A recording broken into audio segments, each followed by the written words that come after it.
Okay. It's something about the music. It's not even an actual song, but for some reason it just, it boosts my mood when we about to, Music. That's us. Oh, Wait, am I playing? Oh, it's like no, it was me.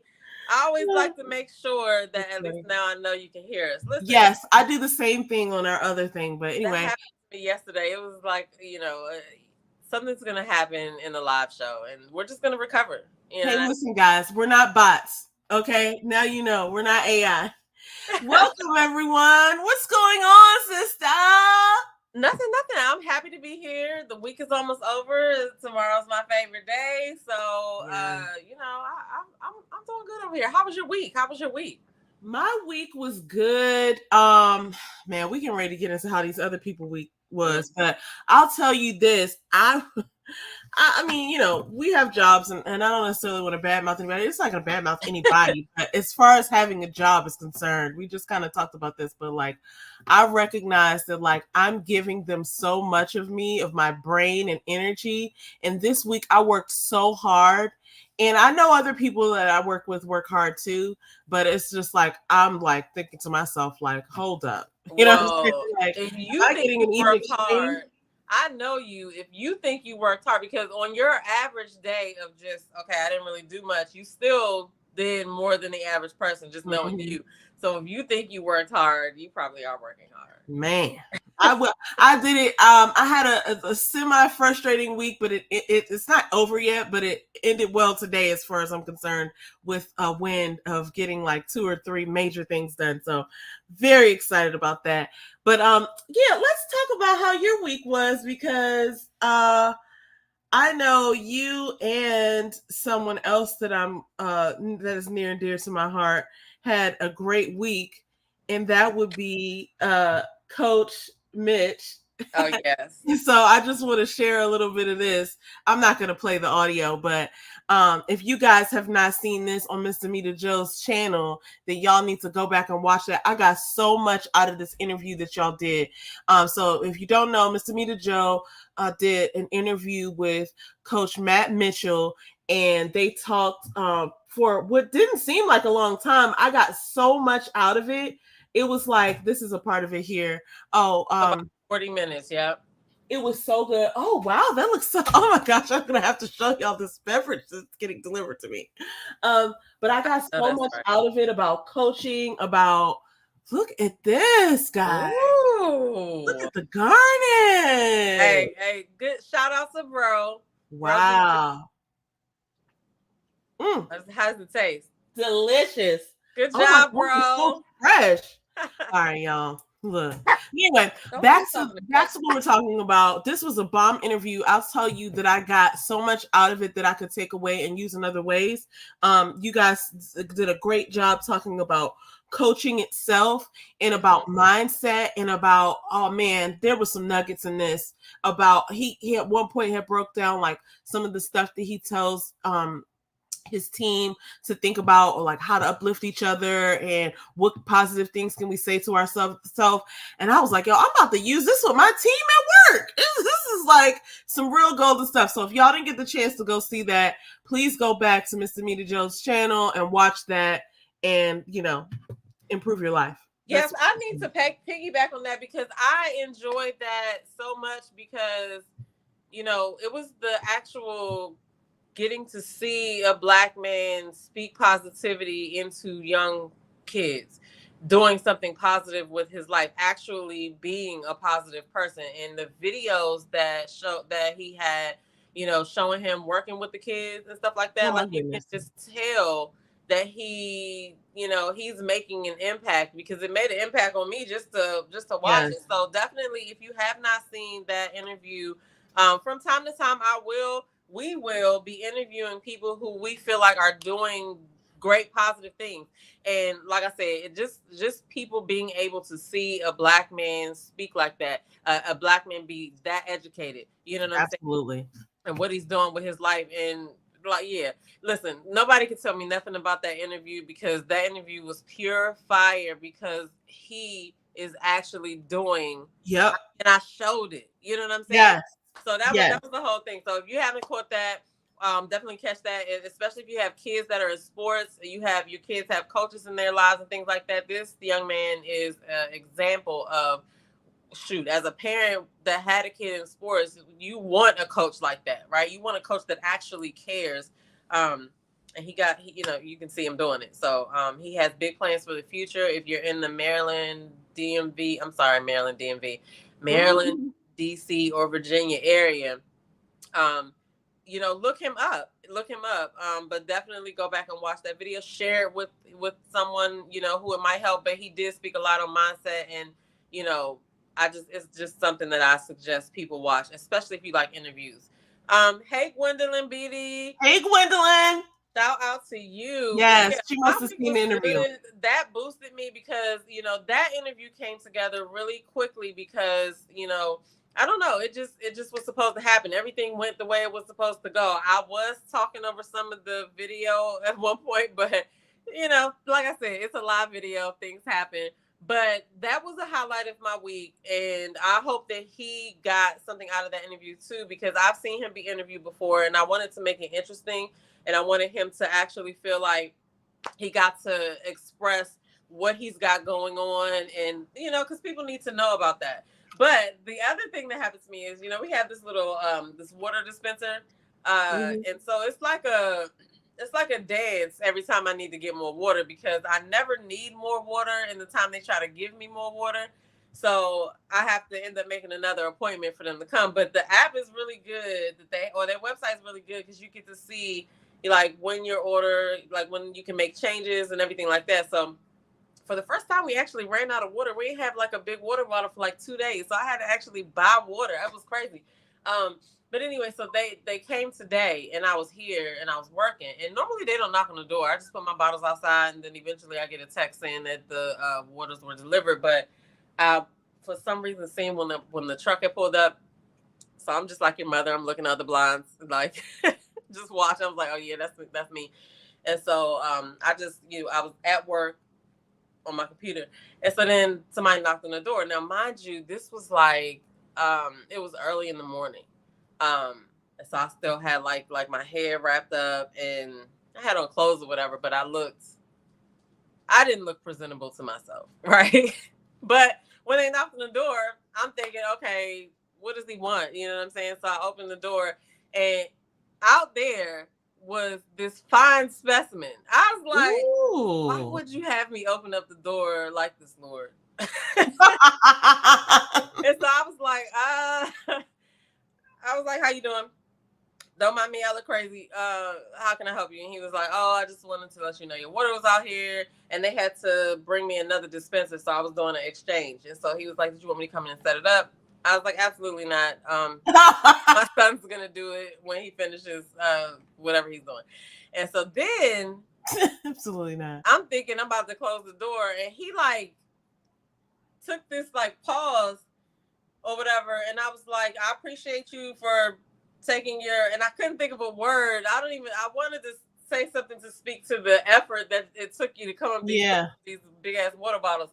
And so I was looking for the word, and I said something, and then I was like, just close the door, lady. And then he kind of stood there and shifted his weight, and he said, man, they put these stops back to back, and like you're the first one that's not on the 4th floor. Everybody, they be on the 3rd or 4th floor, and they want to have like 4 or 5 bottles or whatever. And I was like, oh, and I was like, you seem kind of winded. I was like, you good? And he was like, nah. And he picked up the dispenser, right? But I had not emptied all the water out of the dispenser. You know what I'm saying? I'm a lazy customer. And the water spilled out all over and whatever. I was just like, my bad. I set you up or whatever. And then so he's standing there talking and shit and whatever. And I'm like, what's happening right now? And so I got nervous. And then I was just like, all right, then. Oh, my gosh. Thanks. See you later or whatever. And then I came back in here and I said, let me look at myself, because how do I look? I had like a dread sticking out here, and my hair was like that. My little scarf was like that or whatever. But he could have actually, if he would have said, because he seemed like he was trying to have some type of conversation, but he wasn't saying nothing like. Yeah, he was probably trying to figure out But if he would have said, hey, you want to go out to dinner? I would have definitely been like, yes, sir. Absolutely. But so I mean, we always assume that people have all this confidence, but a good thing is he's probably on that route, and you'll see him again. And but we assume people have all this confidence like they're supposed to have together. He was probably thinking to himself as he was walking down the steps, like, "Dang, I should." Well, he's actually going to have to talk to me. Like, even if he comes to deliver the water again, I'm not gonna ask him anything. I'm just gonna be like, thanks. Maybe I'll look cuter next time though. So I don't know, but anyway. But I mean, you have some sort of. I don't want to make it a thing where it offending anybody that really has this, but you have some sort of dysmorphia when it comes to the way you think you look, because you'll be like, "Oh my god, I look the best," and I'd be like, "Your skin is clear, your hair looks." But shiny. I was in my house in my defense, so he can think whatever he wants. However, I was like, in my mind, I was like, okay, I'm never going to ask him anything. He's going to have to come back and say whatever, you know what I'm saying? But next time I'll just make sure that I'm like I'm actually decent to go out or whatever. But I was you could just ask general questions like, how long have you been doing this? Does your girlfriend mind that you have to deliver stuff to women's That's a good question, actually. That's a great question. But it made me think about that meme or that thing that people were saying on the internet, like, do you think that your husband is just going to show up or whatever, delivered by Amazon, or maybe he might be an Amazon deliverer or a water delivery guy? I don't know. But dude was cute, so I didn't even get his name. I probably could look it up, but I'm not that much of a stalker, so I'm not even going to. No, but it'll come back. That was a good thing that happened this week because it was funny because he didn't even have to knock on the door and he didn't have to stand there and keep talking. I was just like, why? Standing here talking while I'm looking like this. What is he doing? He was trying to figure out how to probably ask you out, but anyway, I mean, look, I got. He has a month to work on, and I got to work through these water bottles. So I got all the advice. I don't really know what I be talking about, but see, I'm confident, so people think I know what I be talking about. You be knowing what you're talking about sometimes. You do. Well, okay. Speaking of people who are having a good week, we're going to keep this going because, I don't even want to get to this one yet. Let me go to this other one because I have a lot to say about this. I said hi to Gwendolyn, but I didn't read her comment. Good evening, ladies. That was a very helpful interview. Thank you. I appreciate that comment. I'm sorry I didn't read it out loud at first, but shout out to you, Gwendolyn. Okay, so now that Gwendolyn said that, I am going to share this because speaking of people who give good interviews and had a good week, Shannon Sharpe strikes again. He interviewed Terry Crews, and at first I was like, I'll catch it when I catch it. I'm so glad that I watched this.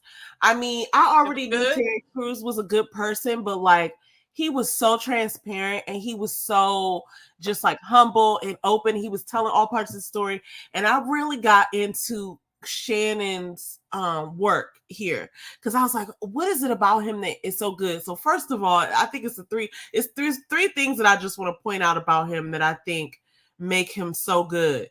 And number one, I think, obviously he's built a career for himself, and he has reinvented himself at least twice. Like we saw him play football, and then we saw him and be really good at football.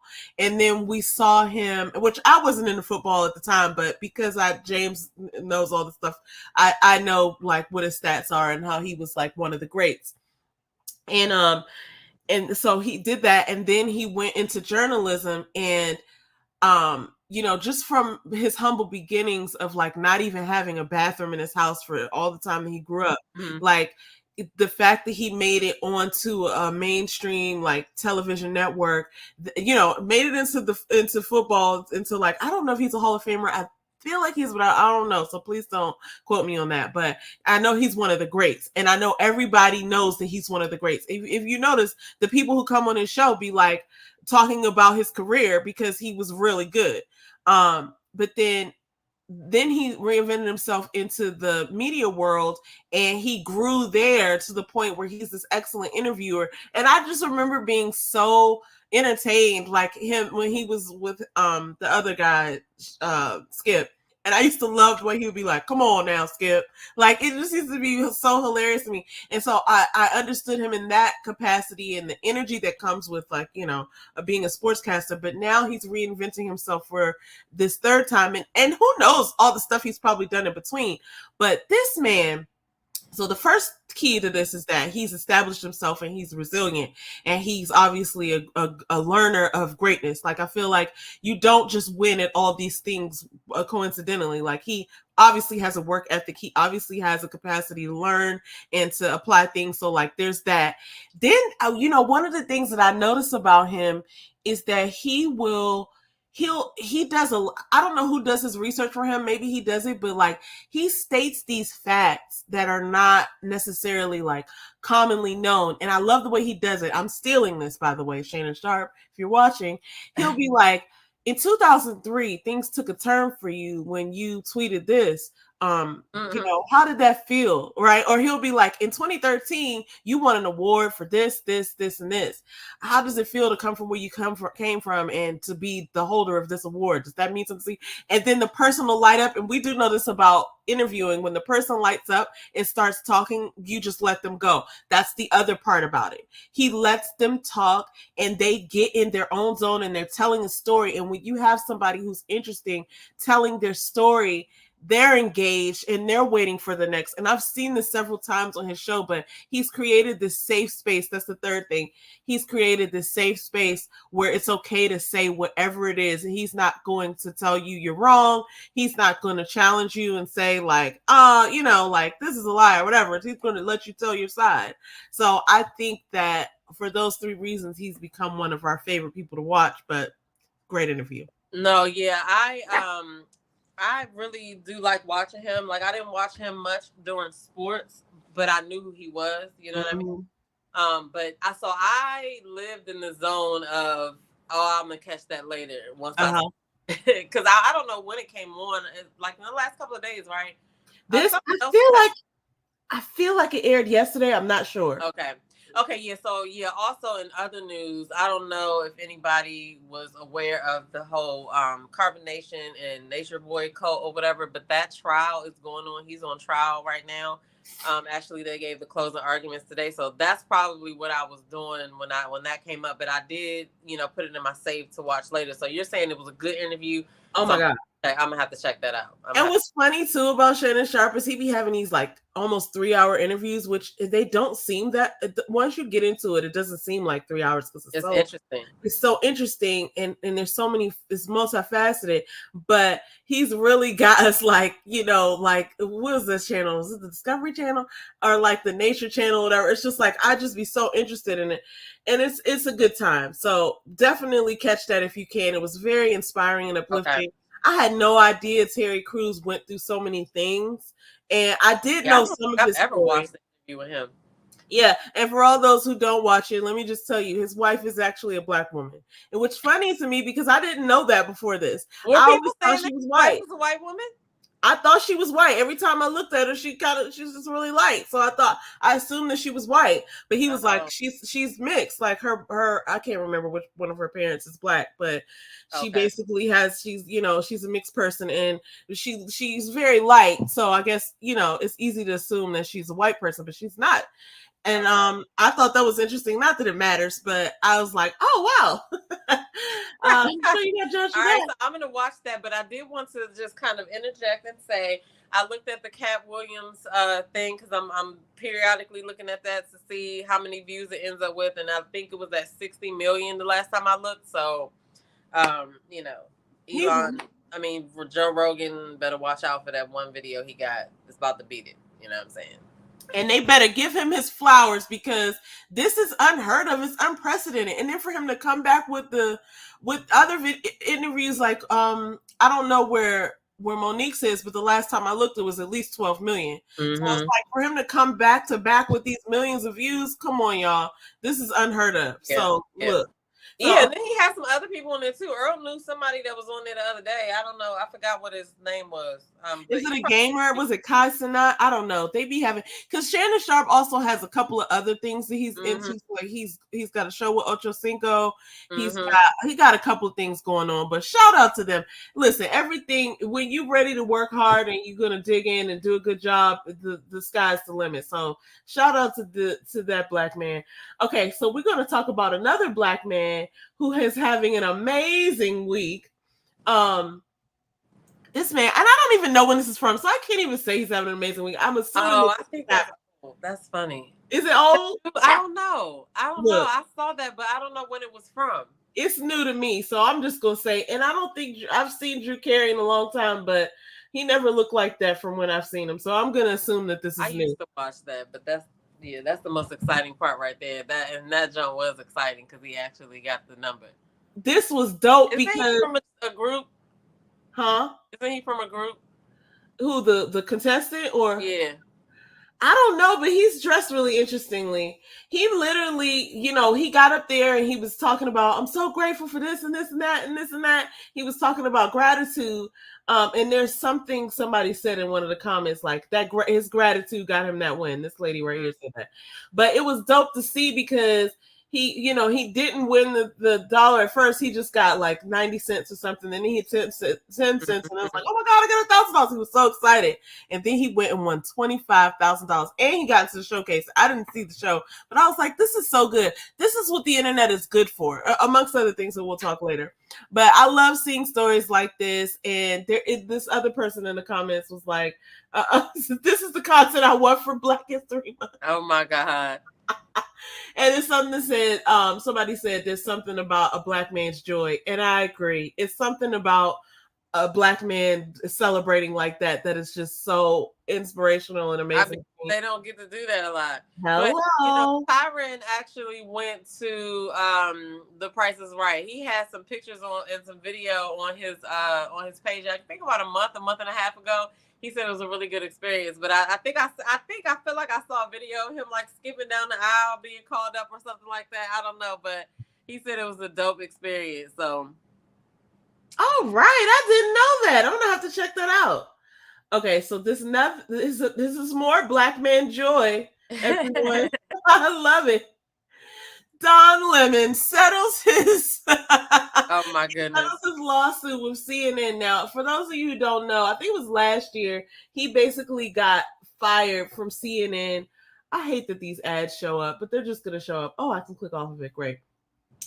He got fired like abruptly from CNN, and I remember thinking like, what's happening? And it was after Chris Cuomo got fired, and Chris Cuomo had some other scandal around him. Like, I remember it was a lot of stuff happening, like his brother the mayor at one point, and he got under fire for some stuff.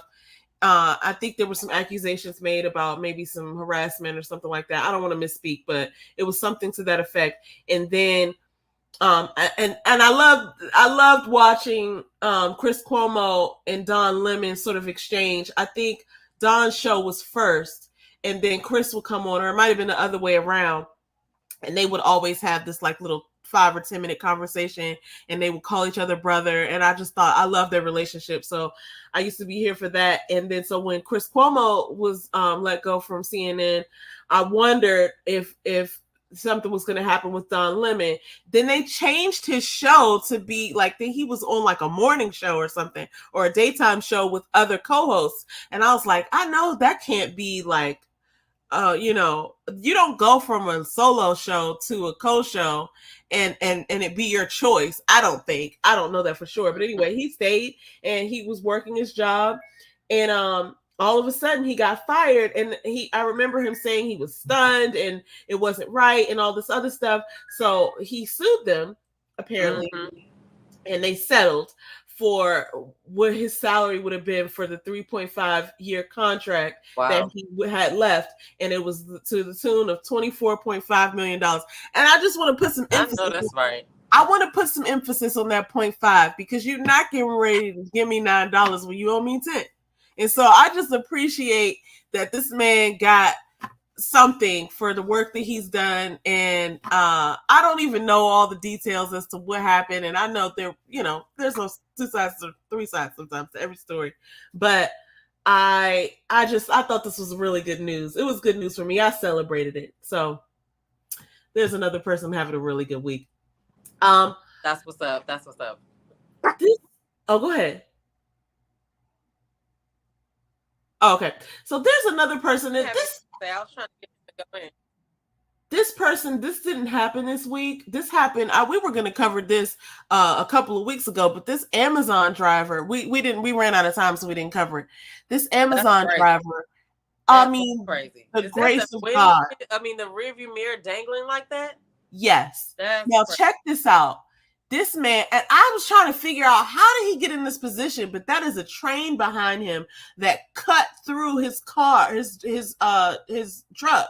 Like you see, like the little steel or whatever metal. Was he And then I'm like, was he crossing a train track? I'm assuming. I don't know, but it seems like he would have had to be, because like unless he was backing up.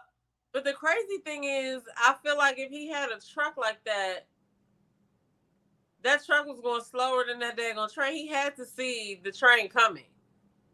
I'm like, maybe he accidentally put it in reverse. I don't know what happened, but what I do know for sure is that there is a God. Because the fact that he didn't even, I'm not saying. Wait. Oh, sorry. No, go ahead. No, go ahead. I just need to see it play over again. Keep talking. The fact that he did, I'm not saying that he didn't get hurt, because I don't know if he got hurt, but he's in one piece.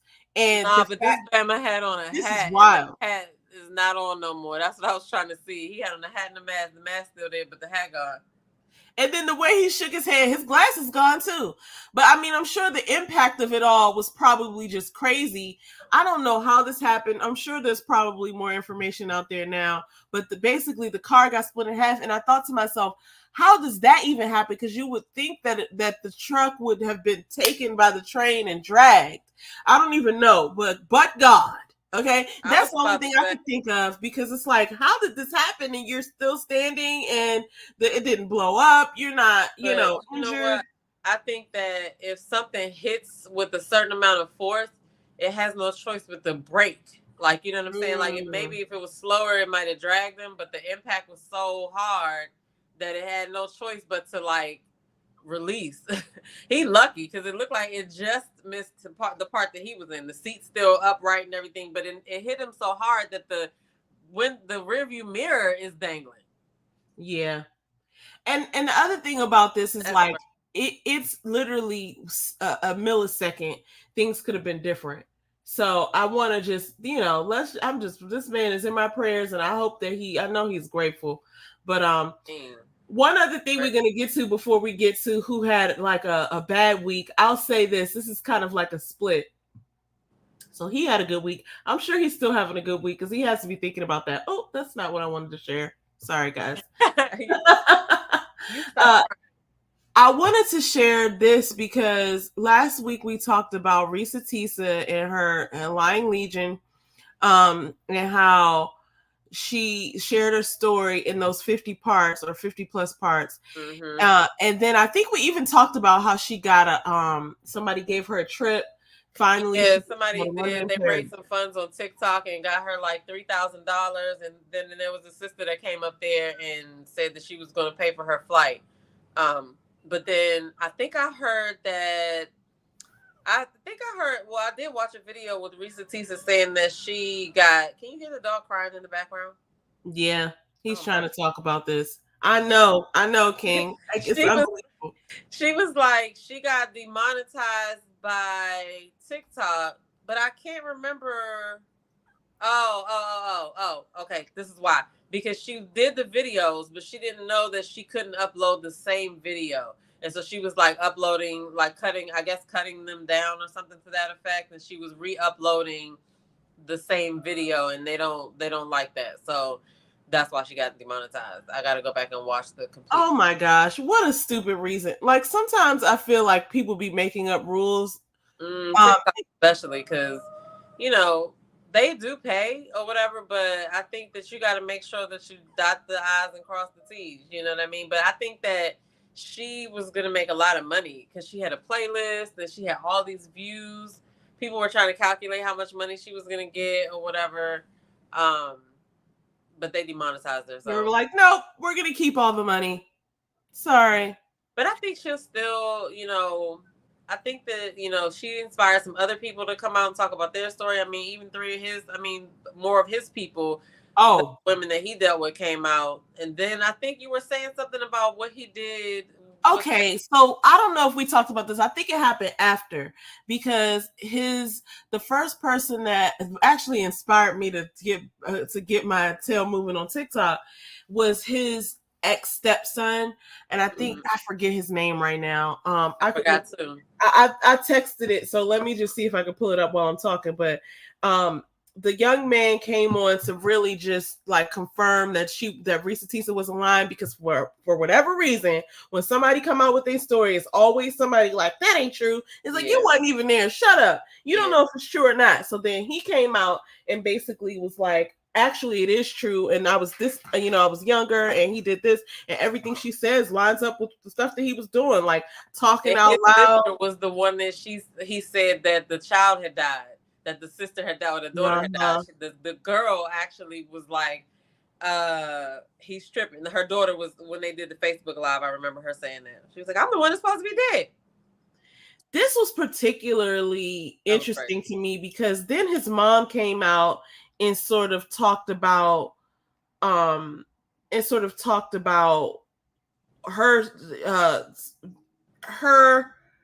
experience with him. And so when Risa Tisa was explaining it, she only knew what she had encountered, like the information that she had encountered.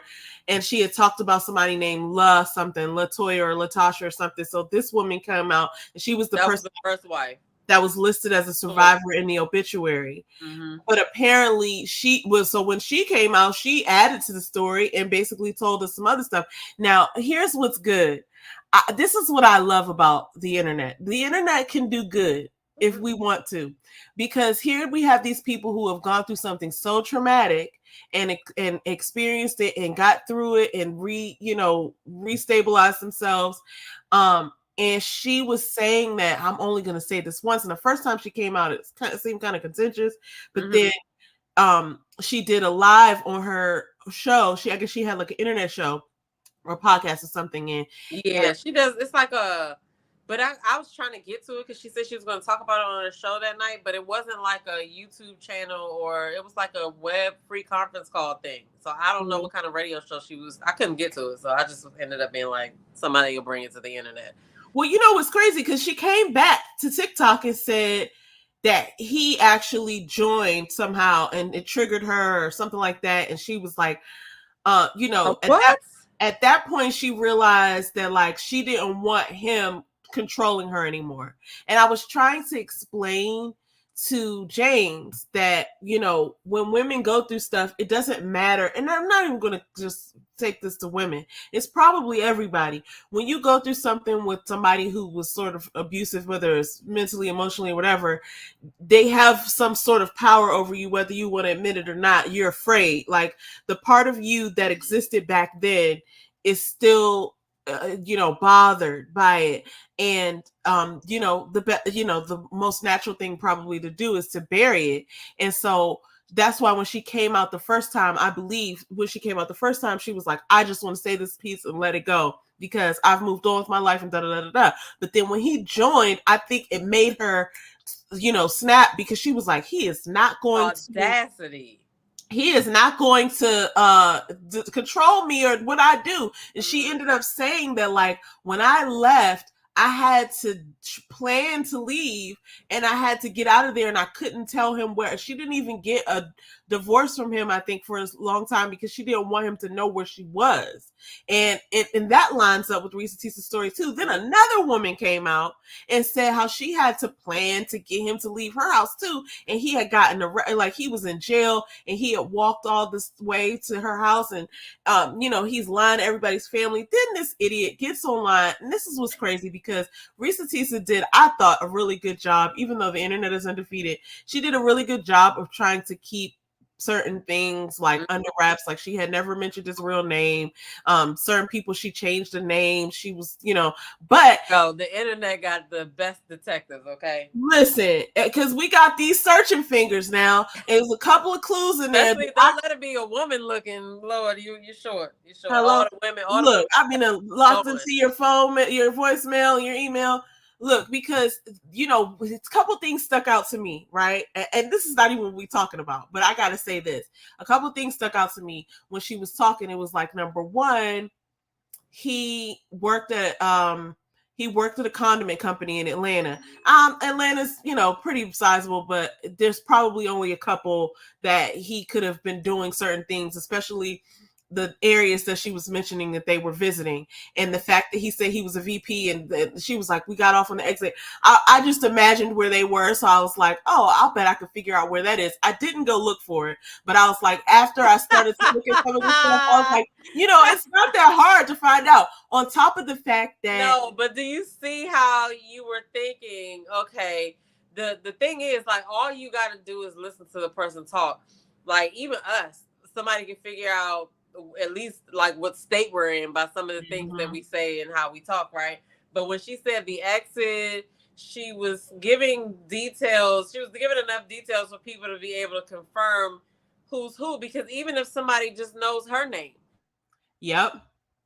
And here's another thing that her name was, and they looked it up, she would have connection. His name will probably come up somewhere with that. So anyway, here's another I'm gonna give the dog a treat, but I'm listening. Here's another thing that sort of tipped me off as to like, oh, if I really wanted to find him, I'd have at least a few clues. He had at some point worked at a cemetery and used that address of the cemetery and it was printed on his license. And she was like, I don't know how he did that. But here's the thing about these types of liars.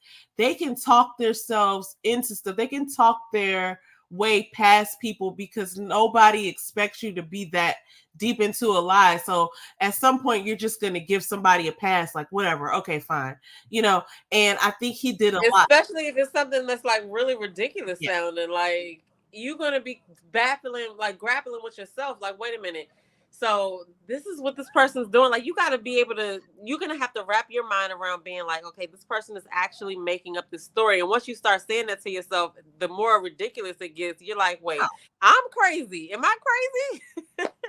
Exactly. So, that coupled with, there was a couple other things that I can't remember right now, but let me just say this.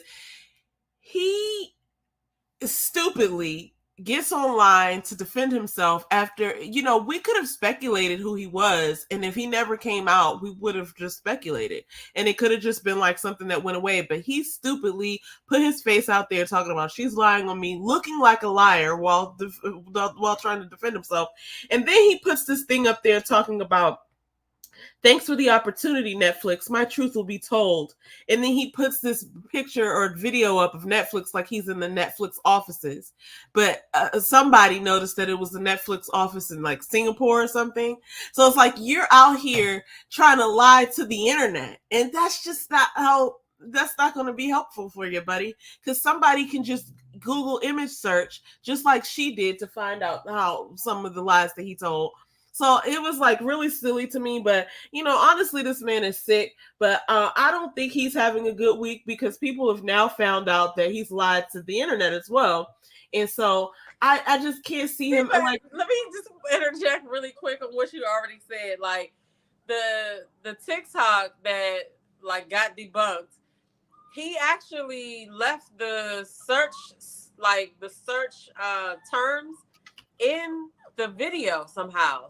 They were connected to the video, or somebody put that into, I don't know how you search for like images that are already there, but it was the same video that had been already on TikTok. Obviously he wasn't there, you know what I'm saying? But it's like the lengths that people will go through for the clout. Like, clout is a drug too. You know what I'm saying?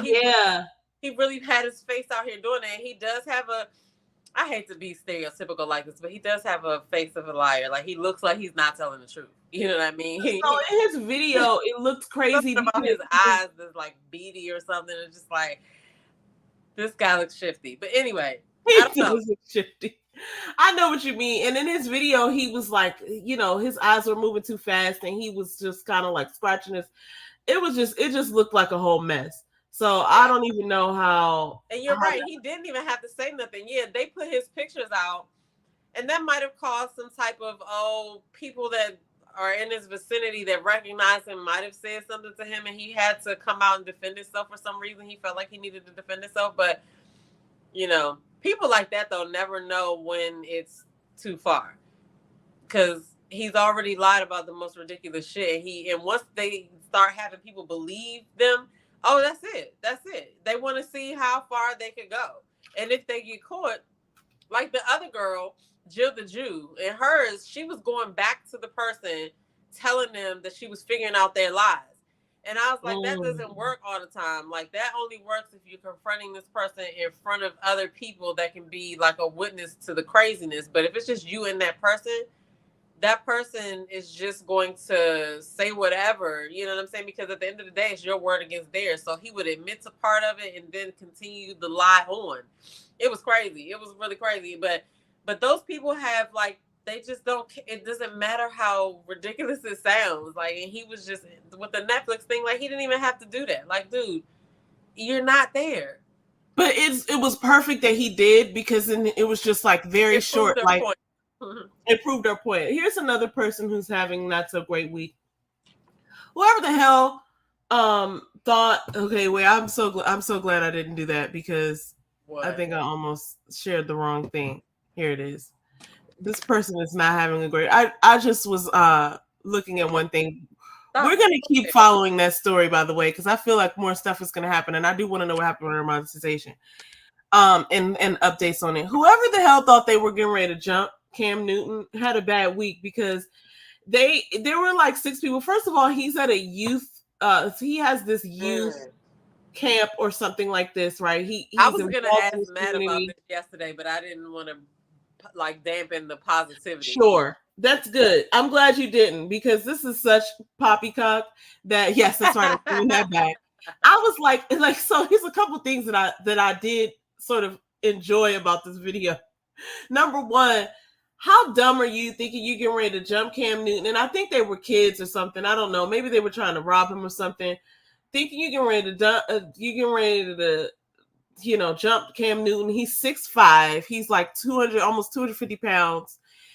He's an athlete. Like, come on. He was an NFL. This is like so crazy to me that you thought she was just getting ready to like hit him and he was gonna fall or something. Like, they didn't even get this. Is what I noticed, because I watched it a few times. His hat didn't even come off. like literally, they didn't even knock him down. Like, he it was just like he wobbled a bit. But this was like a bunch of people on one. It's like his hat didn't come off. He didn't lose anything. You just looked really silly going up trying to do that to him. And I think he's a positive person. So I can't imagine him doing anything to, I'm not saying anybody deserves this, but I can't imagine him doing anything to provoke this. I don't really know a whole bunch about the story. I didn't even want to go. I just heard that he got into a fight. I couldn't tell whether, like, somebody said he was shit talking the coaches and somebody said something else, but I couldn't get like down to the bare bones of like what actually happened, like who did what, So I just heard that he was handling his own, and then like a third person jumped in and more people jumped in or whatever. Yeah, I just thought that was so crazy, and I purposely didn't do a whole bunch of research on it, because I was like, I don't even want to hear people's thoughts about it, because not thoughts, but like I just have decided for myself that, like, okay, this was so silly. Even if he did talk some trash to somebody, it was so dumb for people to think that they were going to do something to him. So that was just crazy. All right, so now on to the people who are having the really good / bad week. Let's get into this main story here.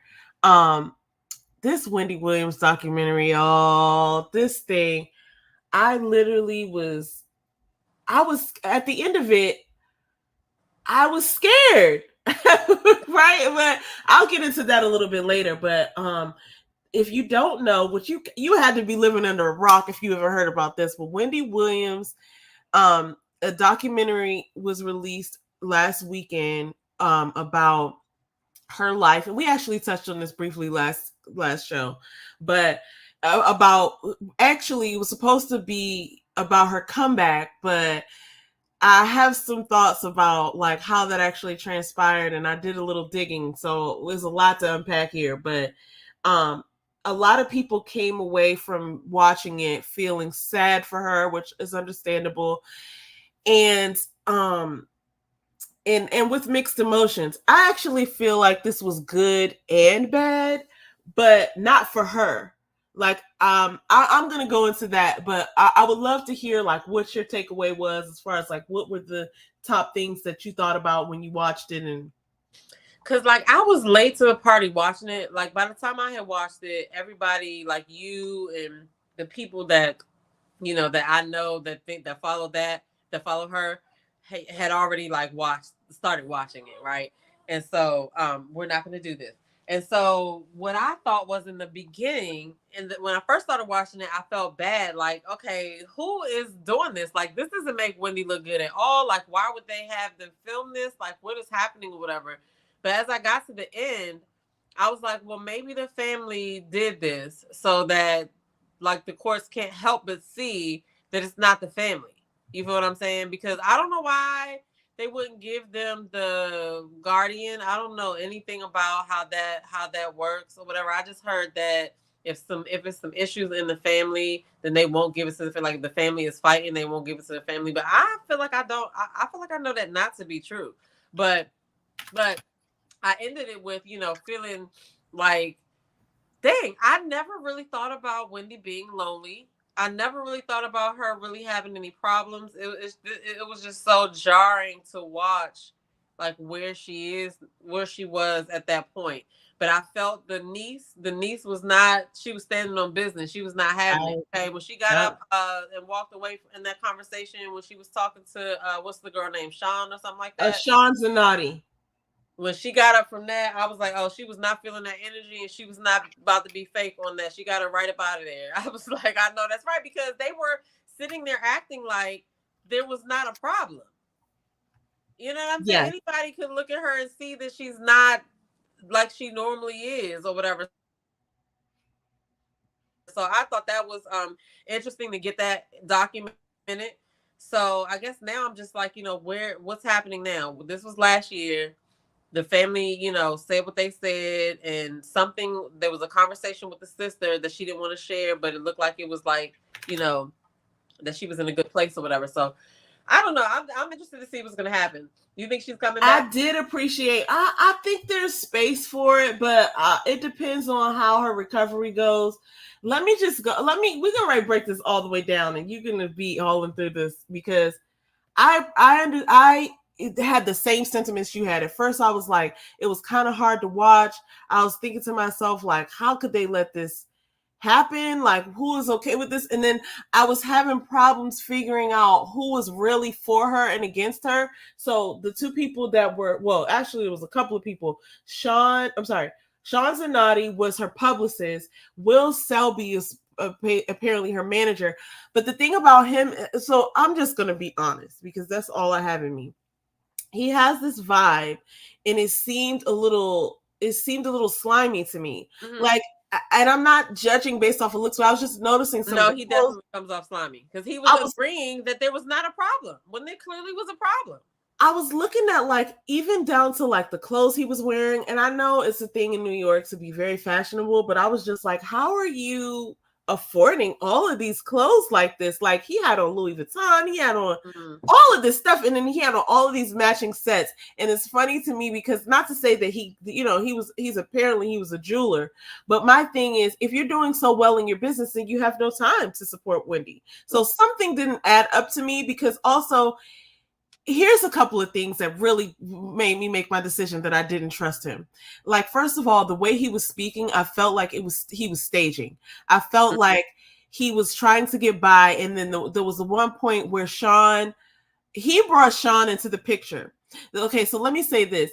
He was kind of stringing Wendy along, talking about, yeah, we're going to do a podcast. We're going to do a podcast. And when the producers asked him, do you think she's fit to do a podcast? His response was something along the lines of, see, I don't understand why people think that she can't do it. She could do this stuff in her sleep. And I was like, you know better than that. It was that right there, because it's like, well, watching these reality shows, I don't know at what point they were questioning him, though, right? Maybe they weren't questioning him after what we saw on the screen. Maybe these things were here and there, right? And so maybe the day they were talking, maybe it wasn't that serious, but I don't know. But at the end of the day, I know that even seeing him in the room, sometimes, like that time it was the time that she was passed out in there, and he came over and was like, you said we was going to go at this time. I'll give you another hour. It's like that right there is crazy that you're even saying that while people are filming her passed out like that. You know what I'm saying? And then I felt like he I felt like he was pretending that he was hiding alcohol. I thought to myself, he knew good and daggone well, because when he picked up the bottle of alcohol, he was like, your specialty. He called it something like your specialty, which led me to believe, like, she drinks. And if you really wanted to hide all the alcohol, you could. Like, it seemed like he had the most control over everybody, because when Sean took, it definitely seemed that way to me, because there was even another girl that was helping him, and she kept whenever she was there with Wendy by herself, she kept calling Will. So I was like, obviously he's the person. Here's another thing that was the kicker for me that made me really distrust him. When two things. When he blew up at her and said, why are you whispering to the camera? And his real speaking voice started to come out. And I was like, aha, code switch. Like this, aha. I was like, this whole time he's been speaking like, I don't even understand what the problem is. I mean, da, da, da, da. And I was like, I know that's not his temperament on a regular basis. Like, you're not some New York. I mean, even when they were getting out of that truck that time, and he was like, well, I don't got all day to wait for your fucking ass, or something like that. Because she was like, I'm famous, something. And he was like, he said something like out of the way then. I was like, excuse me? Do you work for her, or are you sleeping with her? Like, why are you talking to her like that? Even if you sleep with her, why are you talking to her like that? Which would be weird if he was sleeping with her, because that she's not all the way there. And so that was the other thing that really underlyingly is just like, good and well, this is not the Wendy you knew. And they're just putting pieces together, like, and I'm going to get to my third point about him in a second, but like just the underlying sliminess of him. Okay, he's a jeweler from New York, right? Or who lives in New York, who's wearing all this Gucci down, whatever. He's saying that he's taking care of Wendy, but he has this demeanor about him that's like, I just knew he wasn't telling the truth. Like, it was just too many things that didn't add up. And then it hit me towards the end when he was pretending that he was stringing her along, talking about they were going to do this podcast. Then when it came time to like take the next steps, he was like dragging his feet, like, oh, we're not ready yet. Like, what are you waiting for if that's what you're trying to do? Then when Sean comes out, here's the kicker. When Sean comes out and takes her back over to LA, he was so livid.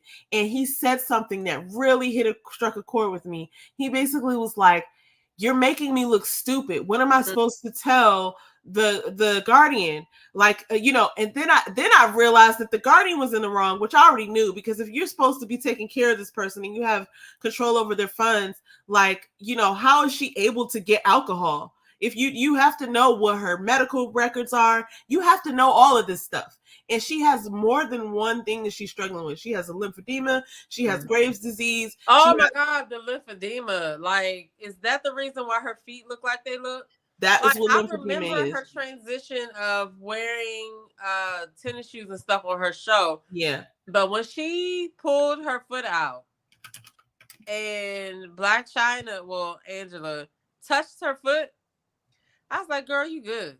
Because I would have not touched it. I would have just looked at it, because I would have just felt like, I don't know. She said she only has like a few percentage of feeling in her feet. That is so wild. And so she was, yeah, that was weird too, but I kind of got it. She was, okay, anyway, let me go back to this.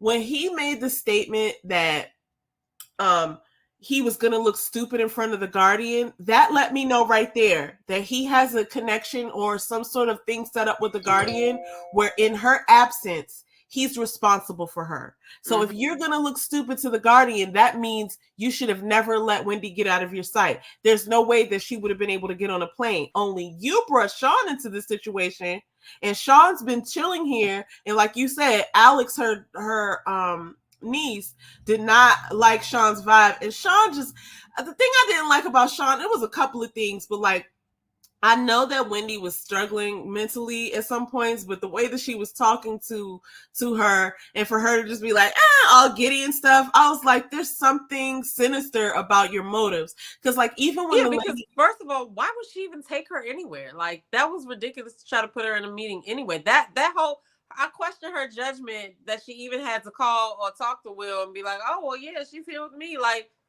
what are you doing? What are you doing?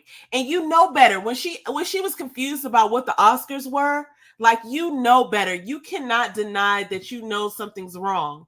And at the end of the day, anybody who was around her would have had to do some sort of babysitting at some point, right? Like, you either have to, like, it's something, right? And so she knew that she shouldn't have did that. And the you fact that knew, even the getting on driver. camera, they were getting on right, and the fact that they were getting on camera, like, she had to get out and go in that store about that blue so many times. Like, I question her judgment as to why she even took her to LA, because that's Let me tell you what I think, because the driver was the perfect for me, because he basically was he was speaking to her character and stuff. He was like, before she was going through whatever she's going through, she had the best personality, and now she, she's a little bit harder to handle. He was like, I actually think she's having a loss of memory. Y'all haven't noticed that? So he was basically saying these things without the information, but he was putting two and two together, and then he said something very key, which I just want us to really pay attention to this. He said, it's getting harder to deal with her. I mean, in order to keep doing this, I'm going to need to be paid a lot of money,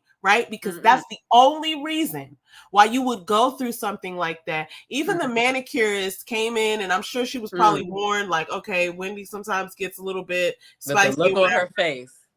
The look on her face said it all. Like, are you serious? Like, she didn't know what to do. I mean, but she kept it professional. She can't control that. That's the thing. Wendy cannot control it. With her ailments, like, that is a thing that she can't control it. And I like how she handled it. She was like, she's disgusted with me, and she ended up, didn't she end up apologizing? Did she apologize? She didn't apologize to her. She apologized to Sean. Or maybe she apologized behind the scenes, but I didn't see that. She apologized to Sean when she yelled at her about going to get those blue things. After she said that lady was stupid, or she was like, are you stupid? Like, are you stupid? And she was like, she's disgusted with me. But I feel like at the end of when she finished her nails, she said something. She may not have said, I'm sorry. I think he was like, thank you or something, or have a good day or something like that. And she was like, oh yeah, sure.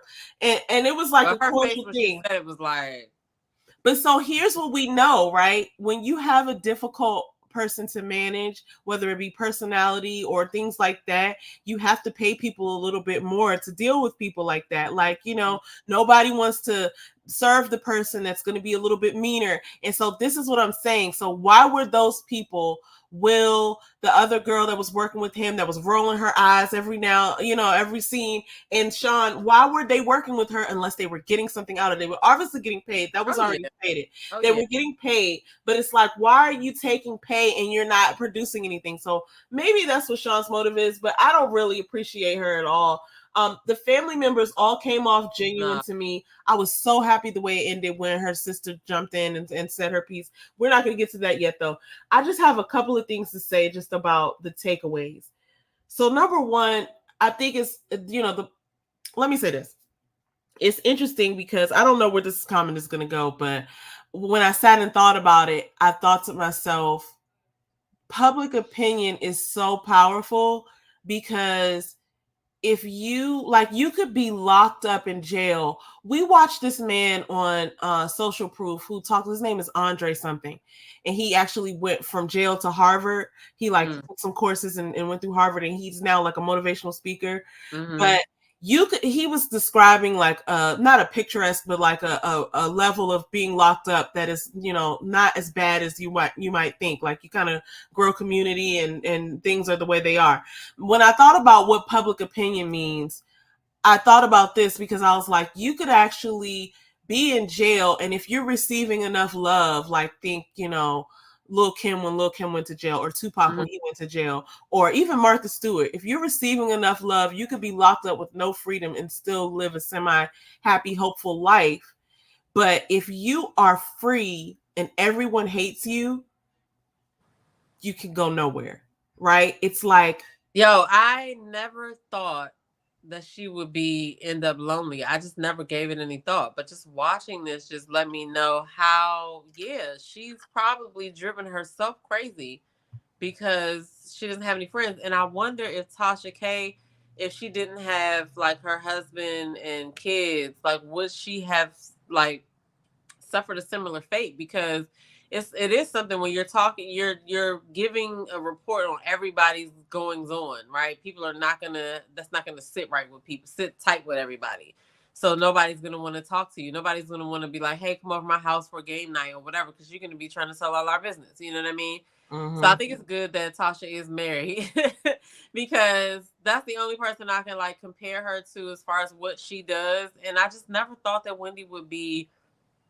And I guess Wendy had the same thought too. She was going to be happy with her husband and her kid. Like it wouldn't really matter if people talked about her or whatever. If she had her family, and this Bama messed it up. So like she probably is dying from just like a broken heart. Like I've never seen anybody. I just I don't know. There's so many things I could say, but I ended up feeling like a sense of like just empathy for her at the end. Like I was just like, damn, I never looked at Wendy like that. Like I don't know. That job was kind of sad though, because here's the like, thing: is she gonna get better or does it just get worse?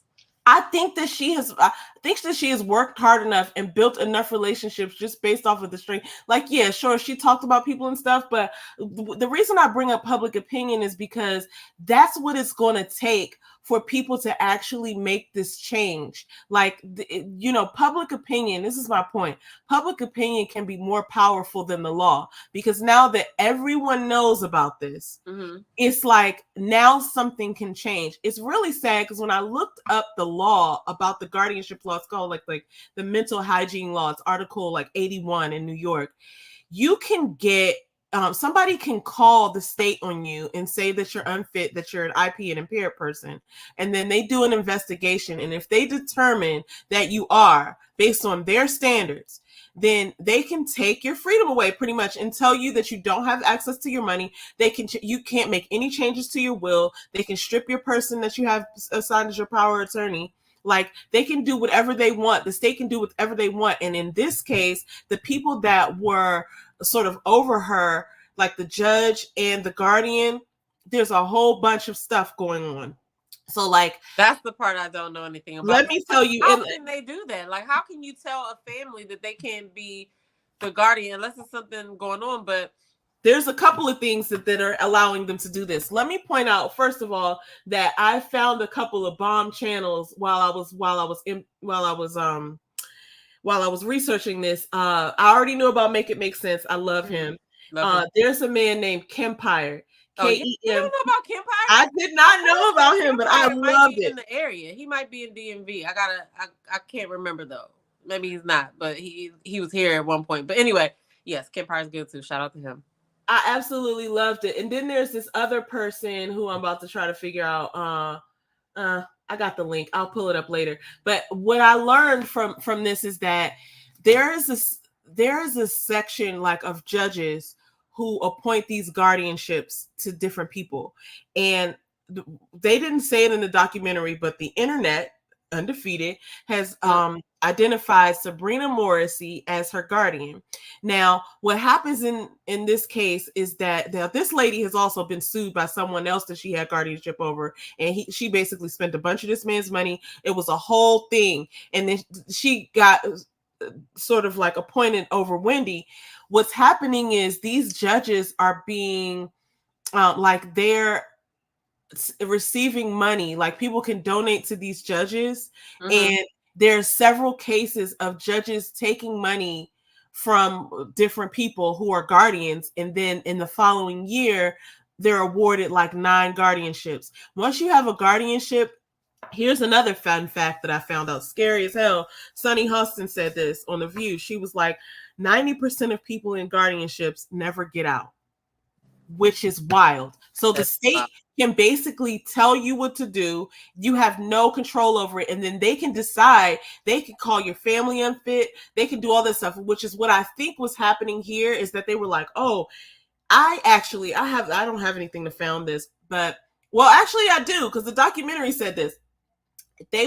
Her family in Florida sort of like took her in. She was supposed to take like a couple weeks break from the show. While she was down there, they decided, oh, we're just going to focus on her health, and we're not even going to worry about sending her back up there. And the show was like, wait a minute, we're expecting her back up here. And I believe that the show had something to do with sort of like saying that that they were unfit to take care of her. One of the things that was mentioned is that Kev, like little Kev, basically had spent $100,000 or something like this. Now, it was pointed out in the documentary that it was nothing to Wendy to spend that amount of money. In fact, his birthday party would often cost over $100,000. His most previous birthday Had an party, apartment that was expensive. She spent $120,000 on his birthday party. He had a large Uber Eats one. And all these people out here talking about, oh my God, I can't believe he spent that much on Uber Eats. You don't have that much money. So of course you don't think, and especially when you think this is her only son.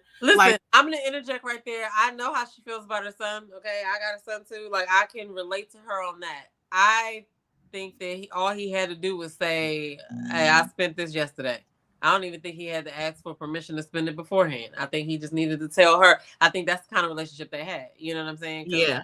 I mean, the most I'm gonna do is look at my son and be like, "All right, don't do that again," or whatever, but I'm not gonna, you know what I'm saying? Like, I don't know. I think that she probably, like, that was something crazy that happened. And I feel like it's weird that the show would be able to step in and make a decision on what the family can do, because the family's blood. You know what I mean? And I don't think it's a matter of them making the decision, but they can contact the court. And because the production company has a large sort of like stature or whatever, and they probably have lawyers and things, it wouldn't have been, I'm not trying to make any accusatory statements here, but what I'm saying is the state then had power to strip her son of the power of attorney, to tell her son that if he didn't make sure that she was back in New York in a set amount of time, they were going to hold him in contempt and arrest him, which doesn't even seem legal to me. Because, like, she was clearly not in her best mind. You know what I'm saying? So that's the part that was kind of crazy to me, is that how can they even make a decision over the family? Like, and this is where I go back to public opinion, because some people say like, oh, I can't believe they aired this and Lifetime should be ashamed of themselves. But it's like, if this didn't come out, we wouldn't know what was happening. And look at the care that she's receiving now. Well, okay, so I was thinking, like, why in the first parts of it, I was like, why would they like show this? Because this shows, to me, it showed the manager in a bad light. It showed the PR lady in a bad light. It actually showed the people who were filming in a bad light to me, because it's like, clearly I can see that she's not the Wendy that she used to be. You know what I mean? So it's like, I don't know. But I'm pretty sure they had other footage that they didn't use. Oh yeah, you know what? At times they talked about, like, the girl that was the family arguing and stuff too, and maybe that was the reason how they could be like, oh no.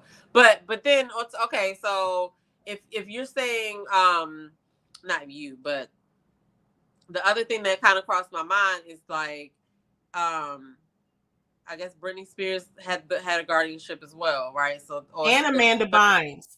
But here's the kicker, right? It's like, these people are celebrities, so this stuff is happening all over the country.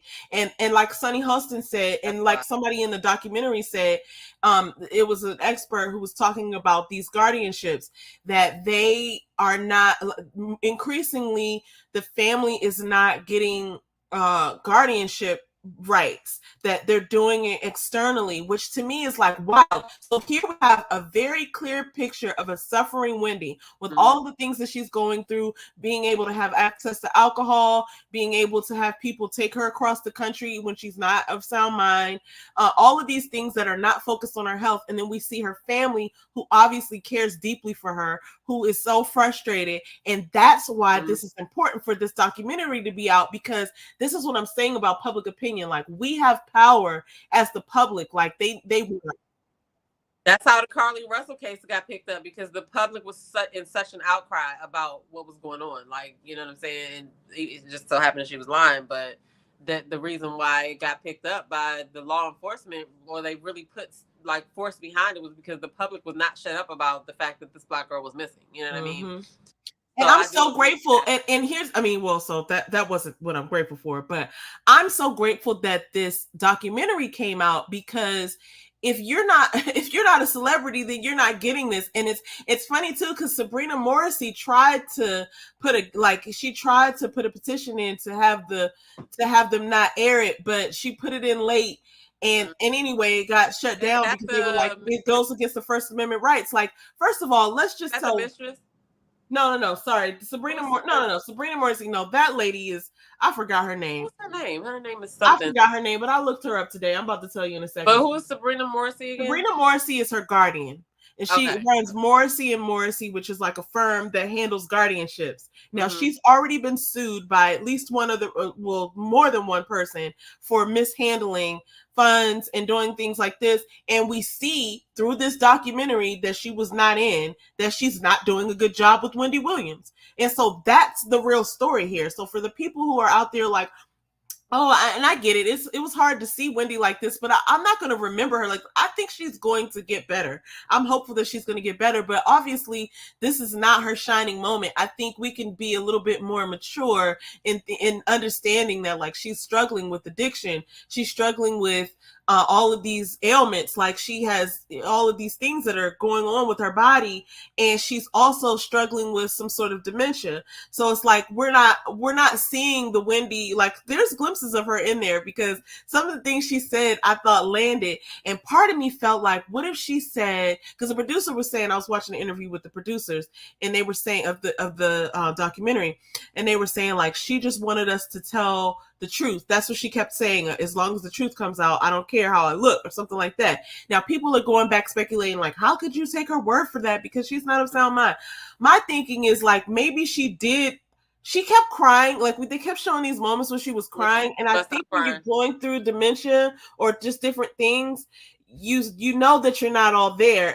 And when you come back to, it's like, you're confused. It's frustrating. I could imagine that coupled with the alcohol. For the people around her, it's probably hard to figure out when she's not, when she's in her right mind and when she's not, because I mean, she was busting out talking about cats and stuff. I can imagine that, there is a part where you have to be like, okay, well, I'm not trying to alarm the actual person. Let me just go along with what she's talking about. Right.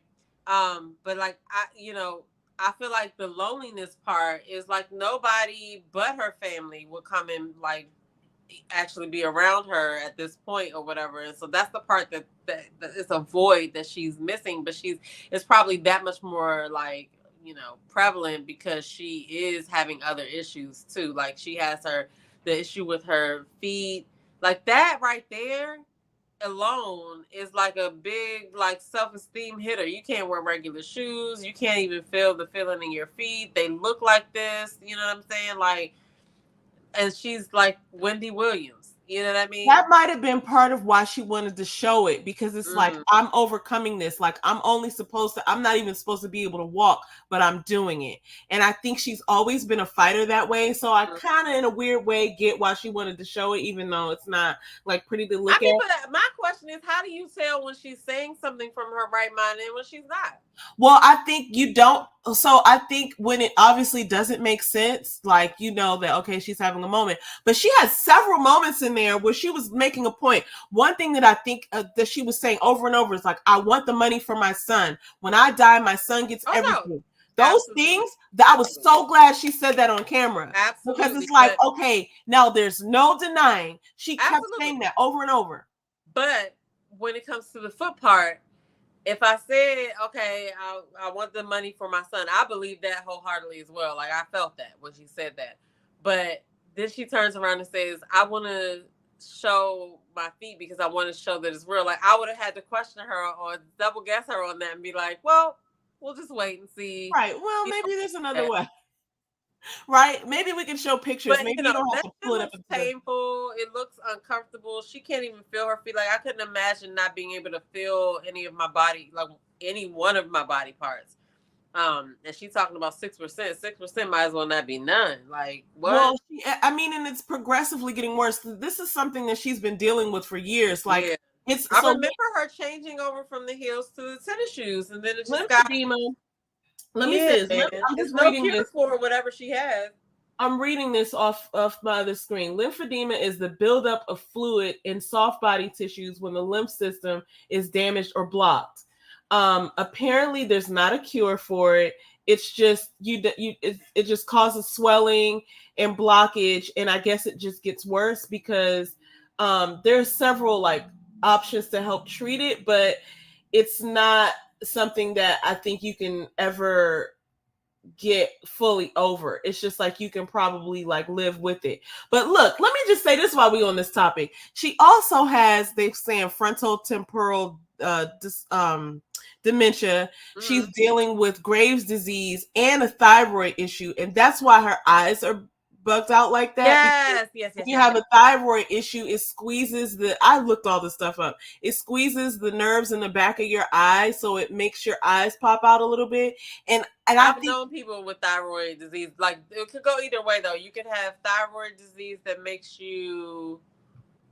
shit, I can't remember now. It's one that makes you gain weight and one that doesn't make you gain weight. But yeah, the people that I knew that had a problem with their thyroid, they did have, like, more alert eyes, I would say. Shout out to Blondie Monique. Hey, lady. But I want to say this, like, she's also been through so much. I just got to keep going back to this. So, absolutely. We found out in the documentary that she's been drinking, even though she was on the show saying that she was sober. I think she was talking about she was sober from cocaine, because she used to do cocaine, and she always talked about that. She was not, even when Chris Cuomo interviewed her best friend a couple of days ago, he said that hey, Blondie, I know you just said that, but I didn't say it. But he was saying that last summer he was in New York and he was with Wendy and they were together, and he was like saying that she was taking down a lot of substances, and when he tried to say, I don't think that's a good idea, he was like, she was not trying to hear that. And the friend sort of confirmed that, like, oh yeah, she Wendy's going to do what she wants to do and she likes to party. I think I think if we take a step back as public and just realize that, like, this was such a necessary thing. We looked at so many things. First of all, it's the guardianship law that we should all be scared and concerned, because it can happen to us. If it happened to you, ain't nobody coming to do no documentary about your ass. You just got to go through it. And 90% of people don't ever get out of it. But we got to think about this. This lady lost her show. She lost, first of all, she knew that her husband was cheating on her for over 16 years. Then the dude was sloppy, had a whole baby outside of marriage, was spending her money to deal with this. Meanwhile, she's on the show trying to act like everything's okay. Her son is growing up. She's got to be there for her son and act a certain way just to be strong for your family. Then she's having these issues with her health. Those issues with her health were happening back when she was on the show. They started back then, because that was the reason why she even got taken off the show, had to take a break from the show, because her health was catching up with her in tandem with all this other stuff happening with Kevin's ass. Then after that, COVID hit and her mom passed away, and she said that was her best friend of all time. So you're dealing with all these things while you're dealing with lymphedema, while you're dealing with Graves' disease, while you're dealing with dementia, and while you're, like, that's a lot for somebody to be going through. And so I just want to put that out there. So, of course, listen, if I had that kind of alcohol problem, I would be reaching for alcohol too. I'm not going to lie. But I like the way that, even though it wasn't easy to watch, it really drove home that, like, alcoholism is a disease. It reminded me of that movie Flight with Denzel Washington, because it was only a movie, but the way he was taking back alcohol in that movie, I was like, wow, this is a problem. So look, I like to look up the symptoms of diseases when we talk about it, because sometimes they sound like one way, but when you found out what the symptoms are that people have to deal with, sometimes it even takes it up that much more of a thing. So I'm not going to look up all of it, but let's just look up Graves' disease. The symptoms of Graves' disease can be wide-ranging. They may include a slight tremor of the hands or fingers, heat sensitivity, weight loss, an enlarged thyroid gland, bulging eyes, thick red skin on the shins or feet, which is what she's experiencing, along with the lymphedema, right? So it looks like it's scabby because of both of those diseases working together. Menstrual cycle changes, problems getting an erection. Well, at least she doesn't have that problem. A low sex drive, fast or irregular heartbeat, among other symptoms. Like, that's just, like, really uncomfortable, along with the other symptoms that she has, just from having lymphedema, and then the alcohol induced, what are they saying? Is it dementia?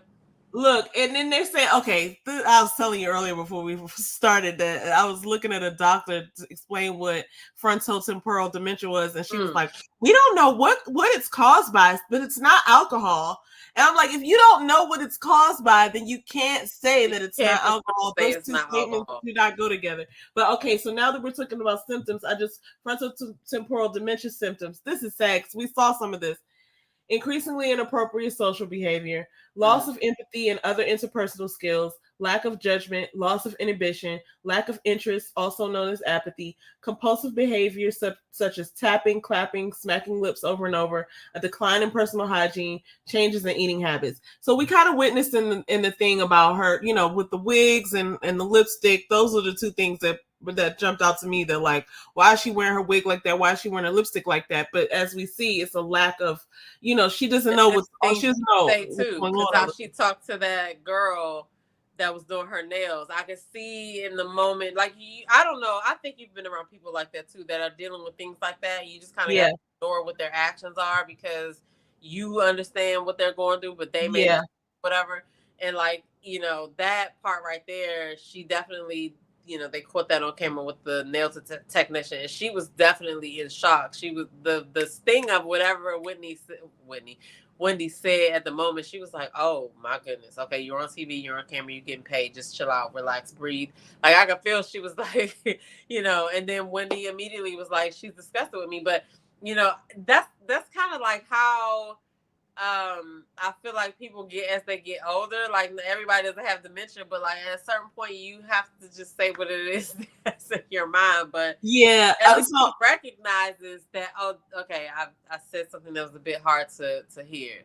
I wonder if that's the case. Well, everybody's different, so they'll explain it different ways. I just remember this one story. It's actually, I'm not going to say it's a cute story, but it was so crazy because, yeah, Blondie, she is doing all of that. And we're seeing that, right? We're seeing that play out, and it was shocking at some points to see her talk to people like that. But now that I see that these are the symptoms, it makes total sense. But so I would also say that is also something that Wendy would. Some of the things are also things that you would expect Wendy to say, not the thing that she said to the nail technician asking her if she was stupid or whatever, but just like some of the very blunt things that she was like, put that over there, right? Like she was doing stuff like that. I want to say this is a personal story. Our grandfather had dementia before he passed away, and we were in the car. This was when your mother had that blue, I think it was the Chrysler 300, okay. And we were in the car and we were taking him to get his favorite thing, which was the ice cream cone from McDonald's. And it was like every 10 seconds he was like, "Oh, this car ride's real good." And he was, and mommy would be like, "Yeah." He was like, "Where'd you get this car from?" She's like, "Yeah, I got it, you know, back in DC or whatever." He's like, "Yeah, right, real good, real good." Mm-hmm. And then he'll be like, "Where's B? How's B doing?" And she would be like, "Oh yeah, she's good. She's staying with so and so." And then he would be like, "This car rides real good. Where'd you get this car from?" And I mean, literally, he had to do it like at least 20 times. And at one point, like, because that was the first time I had like witnessed it for myself, I had heard about it, but I had not gone down there to visit him. And at first, it was like I thought about it as like sad. And then after he said it so many times, I just started to expect it. And it was like a song. And I was like, well, at least he's having a really good time. And when we gave him that damn ice cream cone, he ate that thing. He was so happy. And it was so fun to see him be that happy. And so I was like, maybe, maybe he does have moments of coming back into consciousness and being like, wait a minute, what just happened? But other than that, what I was experiencing, he was like humming. You remember how he used to hum and be like, He was humming. He kept asking those same two questions over and over and over. And we must have been in the car for like 10 or 15, or like 15 or 20 minutes. And he would not stop saying that. And I was like, well, in his mind, he hasn't said it. Right. Mm-hmm. So it's only me. Like, let me just get over it. Then I got over it and I was like, And I almost said it once myself. Like, we got this car. Guess where B is? And I was like, I don't want to fuck with him like that. You know what I'm saying? I didn't want to upset him. But I was like, he's having a good time. You know what I'm saying? But you are so stupid. Listen, okay, so you are so funny. So that just reminded me of of what Granddaddy used to do. Granddaddy used to do a lot of driving because when we were young, Granddaddy used to pick us all up from school. Oh my God. And like several of the grandkids, I can't even remember how many grandkids he got, but it's over 10. But anyway, he didn't pick all of us up at once, but he picked a group of us up at once. Like he would go get just different ones. And I remember we was going to McDonald's. I had to have this is my old people story. Oh my God, I remember this. I had my $1 every day, or not every day, but some days I had my $1 so that I can get a French fry from McDonald's, because large fries used to be $1. Okay.